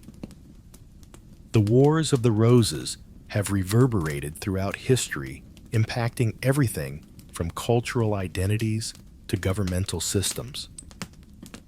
Although it was neither quick or simple, the shift from feudal anarchy to centralized power was significant. It influenced England's social structure, the development of the monarchy, and the idea of what it meant to be an English country. The war's legacy is proof of the tenacity of a country that persevered through its worst moments and came out of them changed, bringing the lessons learned from the past into the future for all time. In addition to influencing England's political climate, the Wars of the Roses also influenced its social and cultural character for many years to come. After the Tudor dynasty came to power, England had the daunting challenge of mending a shattered nation and restoring confidence between the monarchy and its people. As the new rulers attempted to maintain their grasp on the throne while averting the resurgence of factional warfare, this era was characterized by circumspect political maneuvering, modest reforms, and a precarious power balance. The original Tudor was Henry VII. King realized that absolute military superiority would not be sufficient to maintain his authority. He had learned the value of establishing political connections, marriages, and legal changes as a result of his experience as an exiled claimant. By bringing the warring families of York and Lancaster together through his marriage to Elizabeth of York, he symbolically put an end to the civil wars that had tormented England. There was more to this marriage than merely two people joining forces. It was a purposeful political move meant to mend divisions and show the realm unity. However, tensions persisted under the surface. Both regular people and many nobility still remembered the wounds of battle. Many Yorkist supporters continued to attempt to contest the Tudor claim, and Henry VII's reign was characterized by vigilance against their schemes and uprisings. Henry created a network of informants and spies to combat these dangers, employing intelligence to prevent and quell rebellion. In order to tie devoted followers to the interests of the monarchy, he used patronage carefully during his reign, paying them with titles and estates. Henry's restructuring of the royal finances was one of his greatest accomplishments. Henry's prudent fiscal measures contributed to the restoration of economic stability after the Wars of the Roses had left the kingdom heavily indebted. He reduced the corruption that had afflicted the administration and increased the effectiveness of revenue collection. In addition to strengthening the monarchy, this financial restraint made it possible to invest in infrastructure such as bettering roads and fortresses, which increased royal power. Henry VII's rule was not without controversy, even if he was successful in establishing his authority. He was known for his cunning and brutality in using the judicial system to pursue political opponents, either by manipulating inheritance rules or bringing treason accusations against them. Potential rivals were intimidated and controlled by the Star Chamber, a covert court that tried nobility and administered royal justice. Although these actions brought stability to the monarchy, they also caused the nobility to become fearful and resentful. Henry VII was not the only member of the Tudor dynasty. Henry VIII, his son, would drastically alter England in ways that would last long beyond the Wars of the Roses. During Henry VIII's reign, the monasteries were disbanded. The Church of England was founded, and significant changes were made to both ecclesiastical and political life.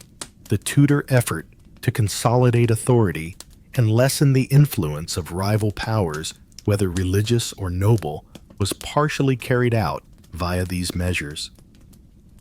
Henry VIII's daughter, Elizabeth I, who ruled during a time of comparatively calm conditions and cultural prosperity, further cemented the Tudor heritage. During her reign, the Spanish Armada was defeated. English exploration and trade increased, and the arts enjoyed a rebirth. Elizabeth preserved England's independence and raised the status of the monarchy by deftly navigating the complicated politics of Europe and striking a compromise between the demands of various religious factions. The nobility was impacted by the wars for a long time. Additionally, the holdings of several aristocratic households were seized or redistributed, and many were wiped out or seriously undermined. A more centralized monarchy and a growing class of gentry who worked for the crown in administrative and military capacities were the results of this collapse in aristocratic authority. England's slow shift from a feudal society to an early modern state was made possible by the social mobility that developed during this time. It is also impossible to overestimate the Wars of the Roses' cultural influence. Numerous literary and artistic creations were influenced by the drama, treachery, and bravery of this violent age. Henry VI and Richard III. Two of William Shakespeare's historical plays memorialize the struggle and its major players, influencing how subsequent generations would see and recall the time period. Centuries later, audiences found The Wars of the Roses to be interesting and approachable because these plays vividly depicted the intricate political intrigues and human tragedies of the time. Furthermore, the memory of the war had an impact on the evolution of English identity. The battle brought to light the perils of conflicting allegiances and the necessity of a single national goal. Following decades of violence, the monarchy came to represent stability and national cohesion, serving as a focal point for a country seeking peace. By fusing the red rose of Lancaster with the white rose of York, the Tudor rose emerged as a potent symbol of this solidarity. The lessons learned from the Wars of the Roses persisted in their influence on England, even after the Tudors' consolidated power passed. For centuries, political discussions were shaped by the delicate balance that existed between royal power and noble privilege. The unsolved questions of power and administration that the Wars of the Roses had revealed served as the foundation for the ultimate English Civil War. The confrontations between the Crown and Parliament and the emergence of constitutional monarchy. The understanding that the monarchy needed to be both resilient and strong was at the core of this heritage. The disastrous effects of ineffective or disputed leadership were seen during the Wars of the Roses. In response, the Tudors established a monarchy that was strong and able to handle the intricate needs of a society that was developing. In the years that followed, this flexibility allowed England to negotiate the turbulent seas of religious reform, economic transformation, and global conflict. In summary, the Wars of the Roses post-war era was a period of reconstruction and change. As England transitioned from medieval turmoil to organized statehood, the Tudors' ascent to power signaled the end of one period and the start of another. The Tudors created a legacy that would influence English history for generations via their political astuteness, legal reform, and cultural revitalization. The effects of this time period are still felt today, serving as a reminder of the persistent difficulties in maintaining national cohesion, legitimacy, and leadership in the face of conflict and disagreement. The late 15th century marked a time of cautious optimism and reconstruction under the new Tudor monarchy following the turbulent decades of civil war that had destroyed the countryside and broken the aristocracy. Henry Tudor's resounding victory at Bosworth Field marked the end of the Wars of the Roses, and it brought about a significant shift in both the structure of English society and its government. During this period, England gradually transitioned from the feudal instability of the Middle Ages to a more centralized modern state. The restoration of confidence was one of the Tudors' biggest problems. Both the nobility and the general populace were deeply scarred by decades of shifting alliances, treacherous conflicts, and brutal warfare. Families that had formerly possessed enormous estates and influence were either completely destroyed or drastically diminished, while others had changed sides so frequently that allegiance itself was questioned. The Tudor dynasty's founder, Henry VII, recognized that establishing his authority would need more than simply military might.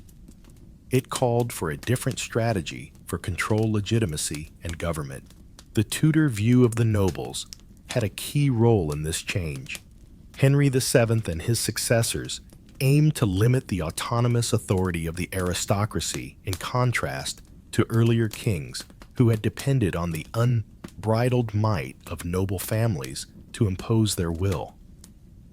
By means of legislative changes, strategic marriages, and the prudent allocation of royal patronage, the Tudors sought to strengthen the bonds between the aristocracy and the crown. A system of duty and devotion directly to the queen progressively replaced the old feudal attachments that had been the source of so much of the conflict during the Wars of the Roses.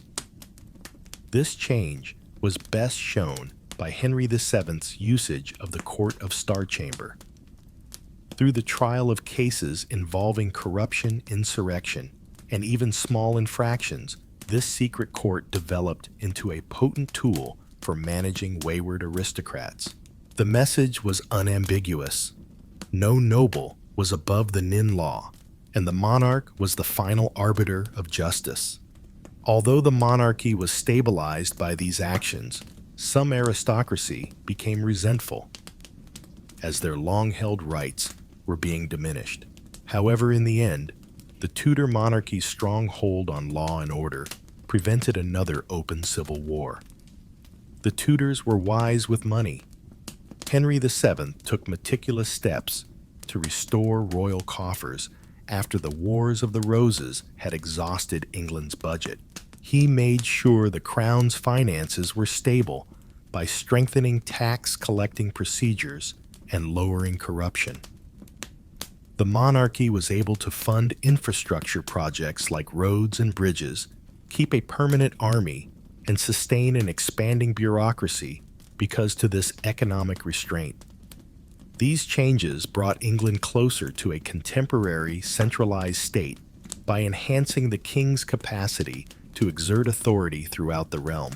In addition to changing England's ecclesiastical landscape, the Tudor dynasty significantly contributed to the consolidation of royal authority. In addition to being a doctrinal disagreement, Henry VIII's split from the Roman Catholic Church and founding of the Church of England was a planned political act. Henry VIII usurped authority from the Pope and the Catholic hierarchy by establishing himself as the ultimate head of the Church in England. This change strengthened the monarchy's hold by enabling the crown to appropriate large church estates and riches, which were then dispersed to obedient nobles and gentry. However, fresh difficulties were brought about by religious unrest, particularly in areas with strong ties to Catholic traditions.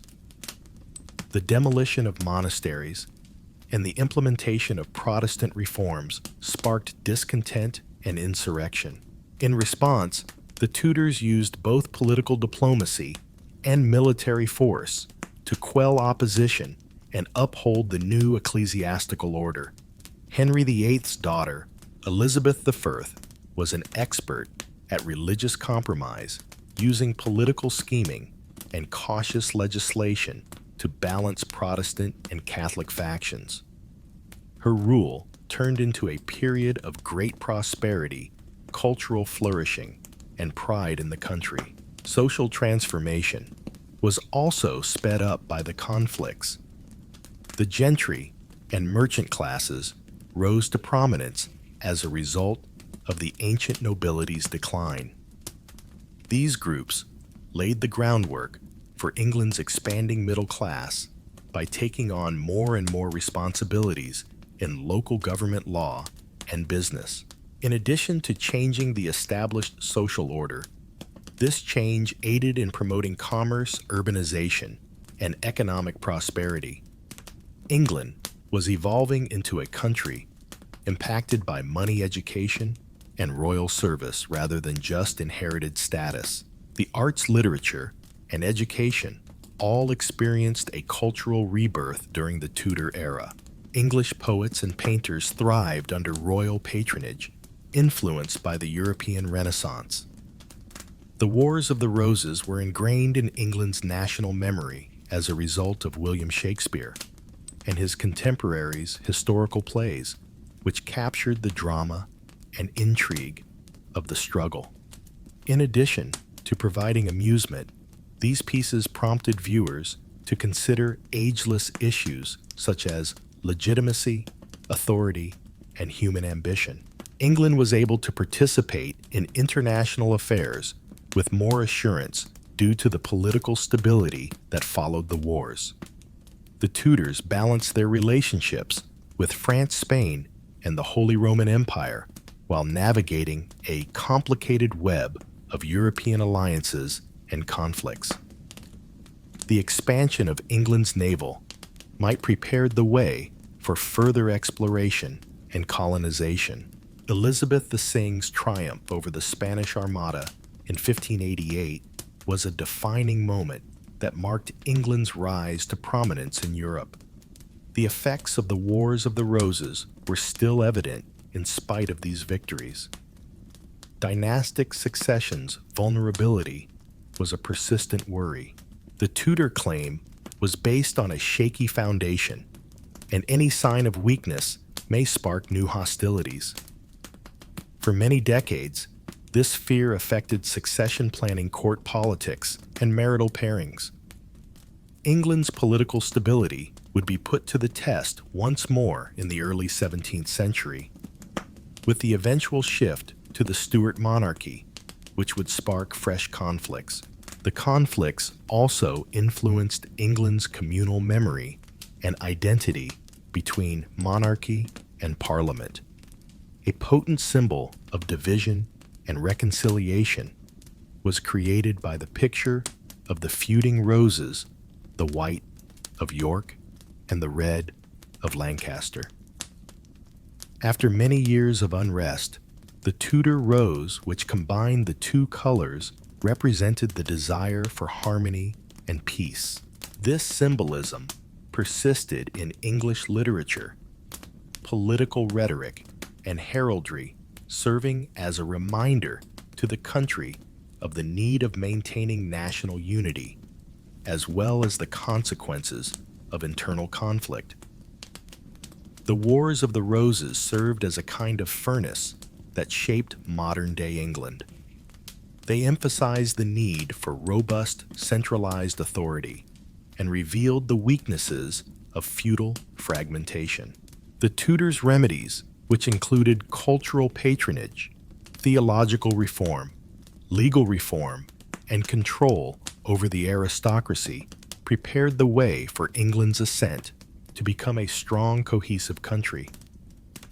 The establishment of parliamentary governance, constitutional monarchy, and the growth of English influence globally were all made possible by these developments. When considering this era, it is evident that the Wars of the Roses encompassed more than just succession disputes. They significantly altered the political, social, and cultural climate of England. Old allegiances were called into question. Old power structures were overthrown, and new leadership styles were required.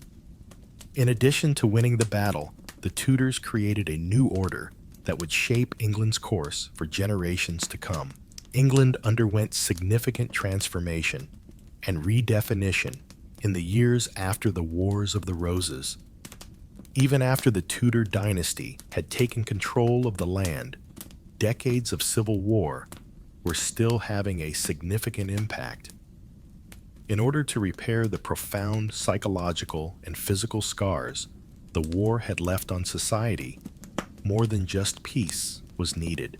It called for change on a number of levels. This was acknowledged by the Tudor kings, particularly Henry VII and his successors, who began to create a New England that struck a balance between tradition and innovation, strength and stability, and ambition and caution. The alteration in the monarchy's relationship with the nobility was among the most obvious changes. A strong and autonomous aristocracy may be perilous, as the Wars of the Roses had demonstrated. Nobles who ruled over enormous estates, had private armies, and had no oversight frequently looked out for themselves, even if it meant opposing the monarch. After gaining the throne by marriage and force, Henry VII was well aware that maintaining control over this quarrelsome group was essential to his rule. He instituted measures intended to lessen the power of the great lords and link their wealth more closely to the monarchy's prosperity. This strategy involved redistributing estates taken from rebels, enforcing fines and bonds to keep nobility in line, and elevating a devoted class of administrators and gentry who owed their position to the crown rather than their ancestry. Privilege. The Star Chamber Court emerged as a crucial tool in this strategy. It served as both a legal body and a representation of the new order in which the king's justice was unavoidable and fast. This court, which dealt with matters of corruption, insurrection, and conflicts among influential families, was renowned for its efficiency and secrecy. The Tudors used this instrument to show that no one was above the law, not even the most powerful nobles, even while it occasionally caused animosity among the nobility. This worked well to stop the type of private conflicts that had lately torn the country apart. The Tudor rulers' aim to fortify and stabilize the monarchy was also reflected in their financial policies. Rebuilding the economy was crucial since the Wars of the Roses had depleted the royal purse. Known for his frugality and cunning, Henry VII tightened tax collection and eliminated corruption wherever it might be found. In order to recover territories and income that had escaped royal authority during the years of war, he increased customs taxes and made use of the royal courts. As a result of these efforts, the crown's revenue rose dramatically, enabling the Tudors to invest in infrastructure, maintain a permanent army, and finance political changes. The monarchy had more authority in governance as a result of this budgetary discipline, which also reduced its reliance on the goodwill of Parliament. Another characteristic that set post-war England apart was the religious change brought about by the Tudors. Henry VIII's split from the Catholic Church was a political as well as a spiritual upheaval. Henry VIII deprives the Pope of its power in English affairs by creating the Church of England, which is headed by the monarch. This change made it possible for the crown to seize church property and money, which it subsequently utilized to reward devoted adherents and bolster its hold on power. Despite being very contentious, the dissolution of the monasteries was an obvious indication that a new, more centralized system of governance was replacing the previous monastic order. There were significant societal repercussions from this religious upheaval. Monasteries have long been a source of charity, education, and medical treatment for many people, particularly in rural regions, in addition to spiritual instruction. In many areas, their shutdown caused instability by upsetting long-standing communal support networks. However, by encouraging a more moderate kind of Protestantism, the Tudor kings, particularly Elizabeth I, carefully handled religious issues. Elizabeth's religious settlement allowed for some religious plurality while attempting to unite the country under a single church. This equilibrium stabilized England at a crucial time of nation building by preventing religious strife from turning into another civil war. Below the surface, the social scene was also changing. New social groupings emerged as a result of the destruction caused by the wars and the transfer of land which undermined the old nobility. Comprising affluent landowners and professionals, the gentry rose to prominence and became members of parliament, judges, and municipal authorities. This new elite aligned their fortunes with the monarchy's prosperity and was frequently more devoted to the Tudor crown than to long-standing aristocratic families. In the meantime, trade and commerce propelled the growth of metropolitan areas. Cities such as London expanded quickly, drawing craftsmen, traders, and a growing middle class. Through economic diversification and social mobility, England was able to modernize and move toward a more dynamic and complex society. The Tudor era was a renaissance in culture, and surge of intellectual and creative expression replaced the tragedy of the Civil War. As benefactors of the arts, the monarchs supported playwrights, painters, and architects who created works that honored England's past as well as its bright future. The Wars of the Roses served as an inspiration for William Shakespeare and his contemporaries, who used it to dramatize the human dramas and power conflicts of the time in plays that are still relevant today. By establishing a common narrative that honored solidarity and historical lessons, these cultural productions contributed to the development of a national identity. The Tudors broadened England's horizons abroad. The nation started to participate more actively in European exploration and diplomacy after being released from domestic strife. The development of colonies and abroad voyages were made possible by the Tudor Navy's strengthening. An important turning point was the loss of the Spanish Armada in 1588, which marked a change in the balance of power in Europe and the rise of England as a powerful naval force.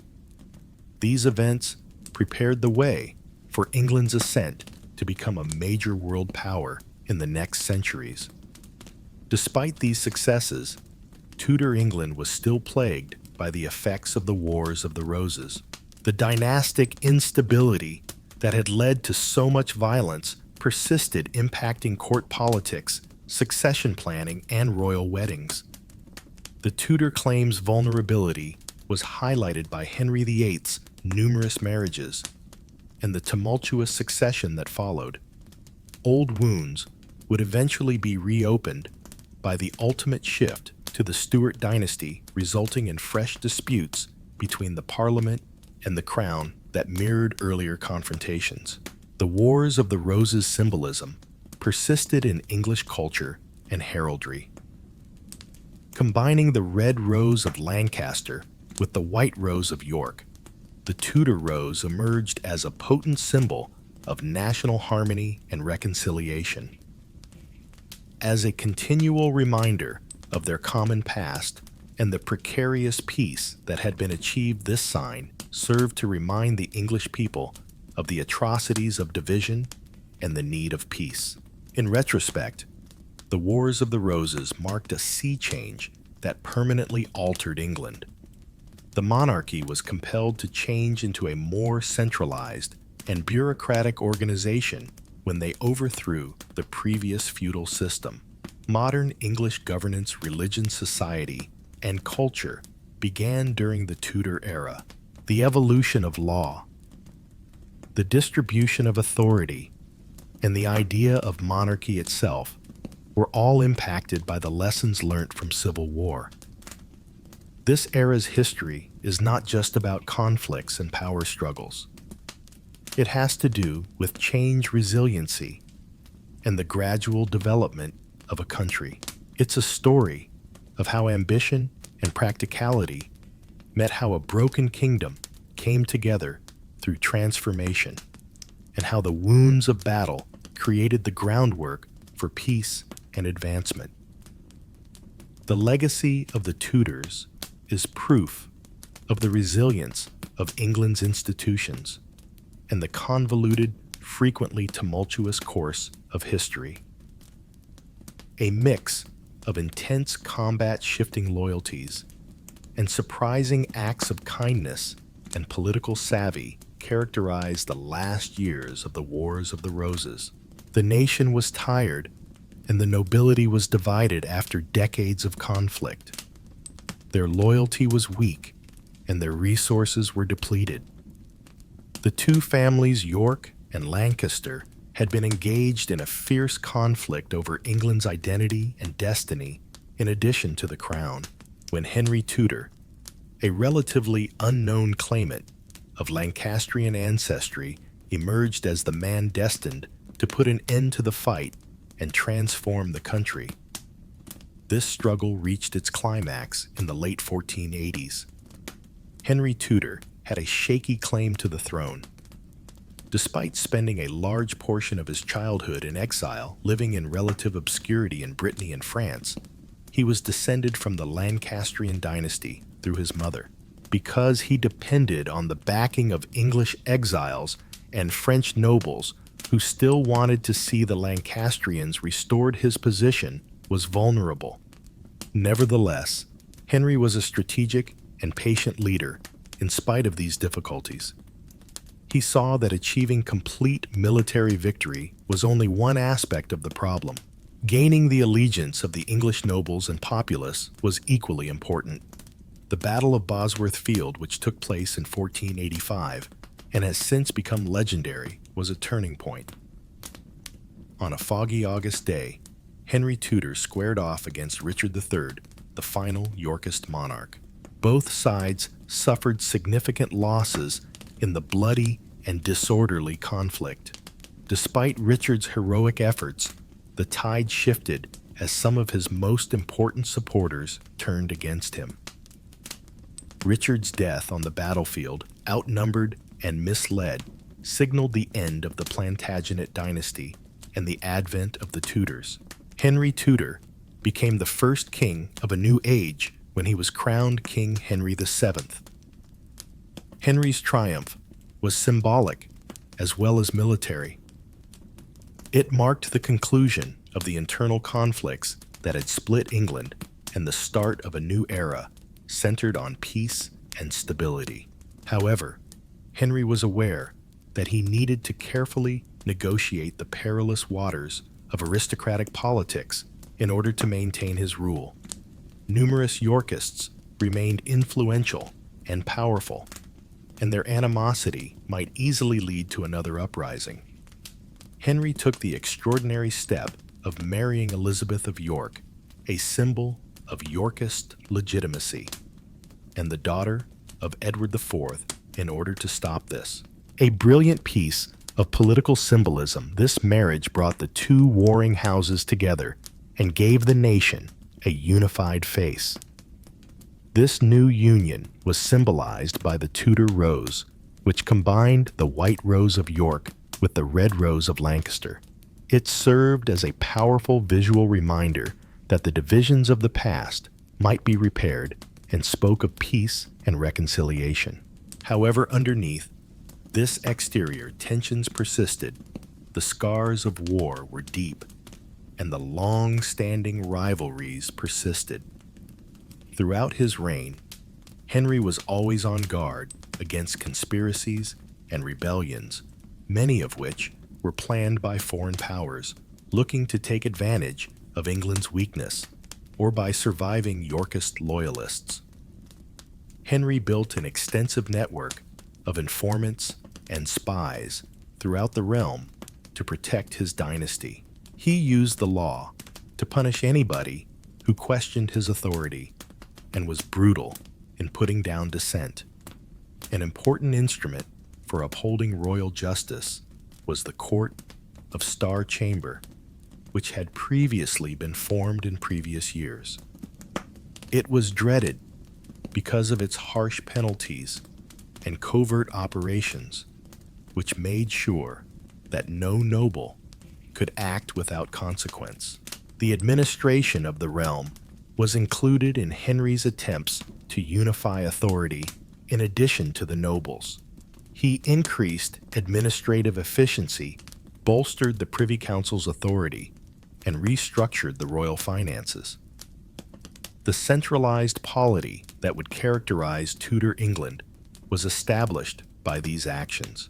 During this period, the social and economic scene was also changing. Numerous areas had been damaged by the conflicts, communities had been stripped of their inhabitants, and traditional farming methods had been disturbed. Henry's administration promoted commerce, manufacturing, and farming as ways to aid in the recovery. The difficulties brought about by a shifting economy were addressed by the introduction of new legislation governing labor and land usage. A more complex and dynamic society was produced as a result of the landed nobility losing ground to the merchant class and towns expanding. Even though Henry was careful, there were still difficulties during his rule. Unrest was caused by the appearance of pretenders posing as lost princes or heirs to the throne. Notable instances of rebellions that threatened Tudor stability were the Lambert Simnel and Perkin Warbeck uprisings. The fact that these pretenders were frequently backed by outside forces or irate nobility demonstrated how shaky Henry's grasp on the throne was. However, Henry was able to defeat these dangers and preserve peace because to his combination of political savvy, military preparedness, and diplomacy. In the wake of the wars, England's ecclesiastical and cultural landscape was also changing. Catholic orthodoxy was upheld by Henry VII, but his son Henry VIII would soon introduce significant religious reforms that reflected the age's transformational spirit. However, for years to come, the Tudor focus on national unity and central authority, forged in the furnace of the Wars of the Roses, would continue to influence the religious and political environment. The Wars of the Roses left behind a complicated legacy. On the one hand, treachery, violence, and uncertainty characterized this harsh and disastrous period in English history. On the other hand, it sparked a significant shift. A more centralized and contemporary monarchy was established as a result of the conflicts which also destroyed the medieval feudal order and diminished the influence of the great lords. The Tudors' ascent represented not just a new dynasty, but also a new style of governance that prioritized national unity above partisanship and law and order. Additionally, this era permanently altered English memory and culture. Numerous literary and artistic creations have been influenced by the tales of the Wars of the Roses, with their spectacular conflicts, tragic protagonists, and fluctuating fortunes. Shakespeare's historical dramas vividly portrayed the people and struggles of this time period, while delving into issues of fate, ambition, legitimacy, and power. In addition to serving as a lens through which future generations would see their history, these cultural representations contributed to the formation of the national identity. The lessons learned during the Wars of the Roses persisted as England entered the Tudor era and beyond. The perils of conflicting allegiances, unbridled ambition, and unstable politics were evident. Bitter experience had taught them the importance of cooperation, capable leadership, and cautious diplomacy. Although cautious and occasionally severe, Henry VII's reign set the groundwork for England's future recovery and prosperity.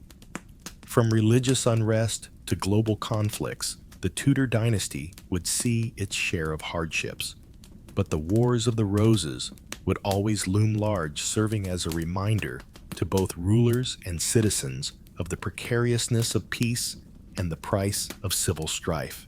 It was a heritage of resiliency and rebirth, mixed with blood and treachery.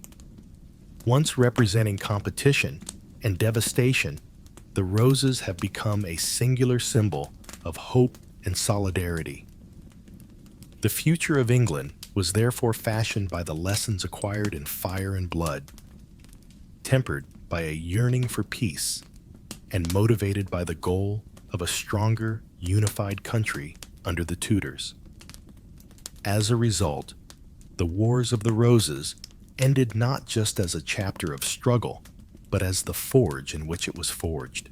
Throughout English history, The reverberations of that turbulent period would reverberate, reminding everyone that even the most difficult circumstances may lead to fresh starts. Though their legacy was far from done, the Wars of the Roses had finally come to an end. The harsh lessons of decades of war molded the destiny of the kingdom that rose from the ashes, radically altering it. The end of this dynastic conflict signaled the beginning of a new political and social structure that would shape England for generations to come, as well as the end of a terrible chapter. Although Henry Tudor's triumph at Bosworth Field was a turning point, a protracted process of recovery and reconstruction had only begun. Years of civil conflict had left severe wounds on the English people's hearts and minds, in addition to the terrain, with cities and farms devastated. The ordinary people had to adjust to the reality of a kingdom, attempting to achieve peace after so much upheaval. And nobles, who had previously engaged in bitter conflict, had to learn to live together. Securing his own legitimacy was one of Henry VII's biggest problems. His thin Lancastrian ancestry made his claim to the throne weaker than that of many of his predecessors, and it was supported more by political savvy and conquest than by a definite inherited right. Both the general populace and the nobles continued to have this doubt. Henry was aware that in order to keep his position of power, he would have to bring the divided nobles together under his leadership and establish a long-lasting dynasty. Henry and Elizabeth of York's marriage was a skillfully constructed representation of this solidarity. With the promise of mending the scars from the past, their union united the opposing houses of York and Lancaster. This union was more than just a partnership. It was a planned political statement intended to stabilize the kingdom and validate the Tudor claim. By fusing the red and white roses, the Tudor rose emblem became a potent visual symbol of this new age. It was a continual reminder that the desire for enduring peace had taken the place of the acrimonious rivalry that had afflicted England. But tensions simmered under the surface. There had been severe division among the nobles, and many Yorkists were still bitter about the new government. Rebellion was always a possibility. The resistance was mobilized by pretenders like as Lambert Simnel and Perkin Warbeck, who claimed to be the legitimate successors to the throne. Despite their eventual failure, these uprisings demonstrated how brittle Tudor rule was in its early years.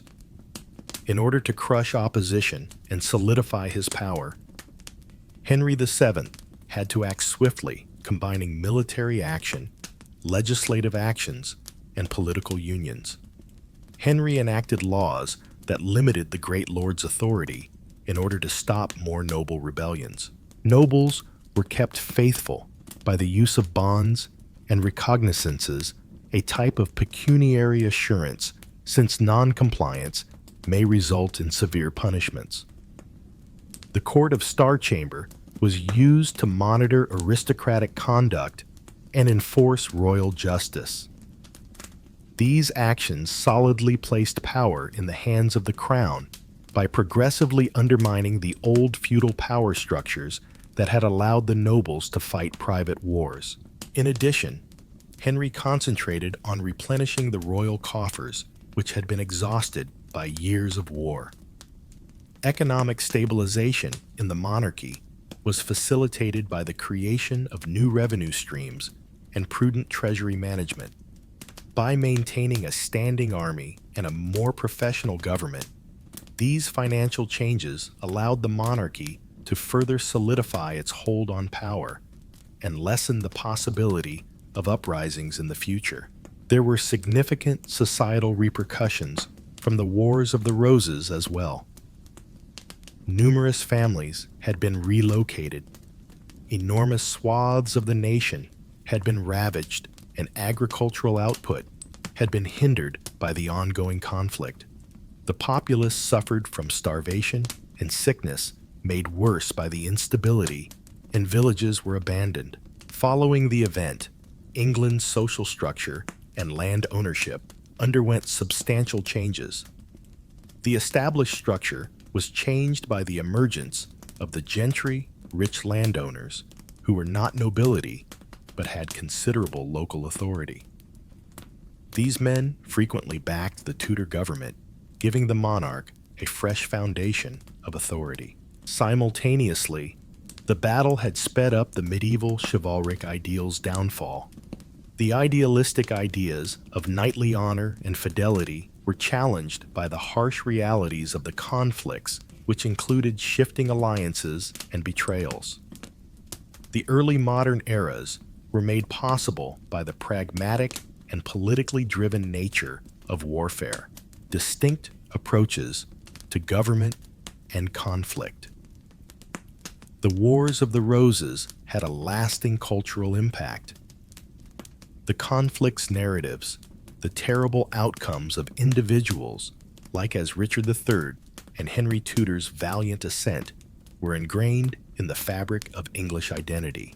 Many of these figures and occasions were immortalized in Shakespeare's historical plays, which also explored ageless themes of legitimacy, ambition, and power. Future generations' understanding of their history was shaped by these dramatizations, which made sure that the memory of the battles endured. There was also a significant change in the political scene. A powerful, cohesive English state emerged as a result of the Tudors' concentration of power. The monarchs established the groundwork for the administrative changes that would continue under Henry VIII and beyond, and they expanded authority over the aristocracy and government. England became more secure and able to project power both domestically and internationally as a result of this centralization. Although Henry VII upheld Catholic orthodoxy, the era prepared the way for the profound shifts of the Reformation and the wars. Many established power structures, particularly the Church's sway over non-religious issues, had been undermined by the Roses. This made it possible for later kings to question ecclesiastical authority, which ultimately resulted in England's separation from Rome and the founding of the Church of England. The Wars of the Roses left behind a complicated and varied legacy. Factional rivalry and dynastic ambition gave rise to the conflict, but its consequences extended well beyond struggles for control of the throne. By dismantling the previous feudal systems and opening the door for contemporary government, it revolutionized English society, politics, and culture. It imparted severe lessons that resonated throughout English history about the perils of dual allegiances and unbridled authority. After being created in the crucible of this civil war, the Tudor dynasty would go on to govern England during a time of profound expansion and upheaval. England was able to recover politically, culturally, and economically because to the stability Henry Tudor so hard strove to establish. Building on this basis, his successors navigated exploration, religious turmoil, and the beginnings of empire. Ultimately, the Wars of the Roses serve as a reminder that hardship and sacrifice frequently determine history. Once a symbol of fierce competition, the rose has come to represent hope and unity. This era's tale is not just one of monarchs and conflicts, but also one of a country coming to terms with its past and moving on. The fact that the effects of this tumultuous period are being felt now is evidence of history's lasting ability to influence politics, identity, and the future. The lessons learnt from these conflicts would shape English history for generations, and the kingdom that resulted from them was irrevocably altered. A new system that sought unity, balanced power, and prepared the way for the emergence of a worldwide power replaced what had started as a brutal and terrible struggle for the crown. The England of today was fashioned in the furnace of the Wars of the Roses, serving as a reminder that change and rejuvenation are possible even in the most dire circumstances.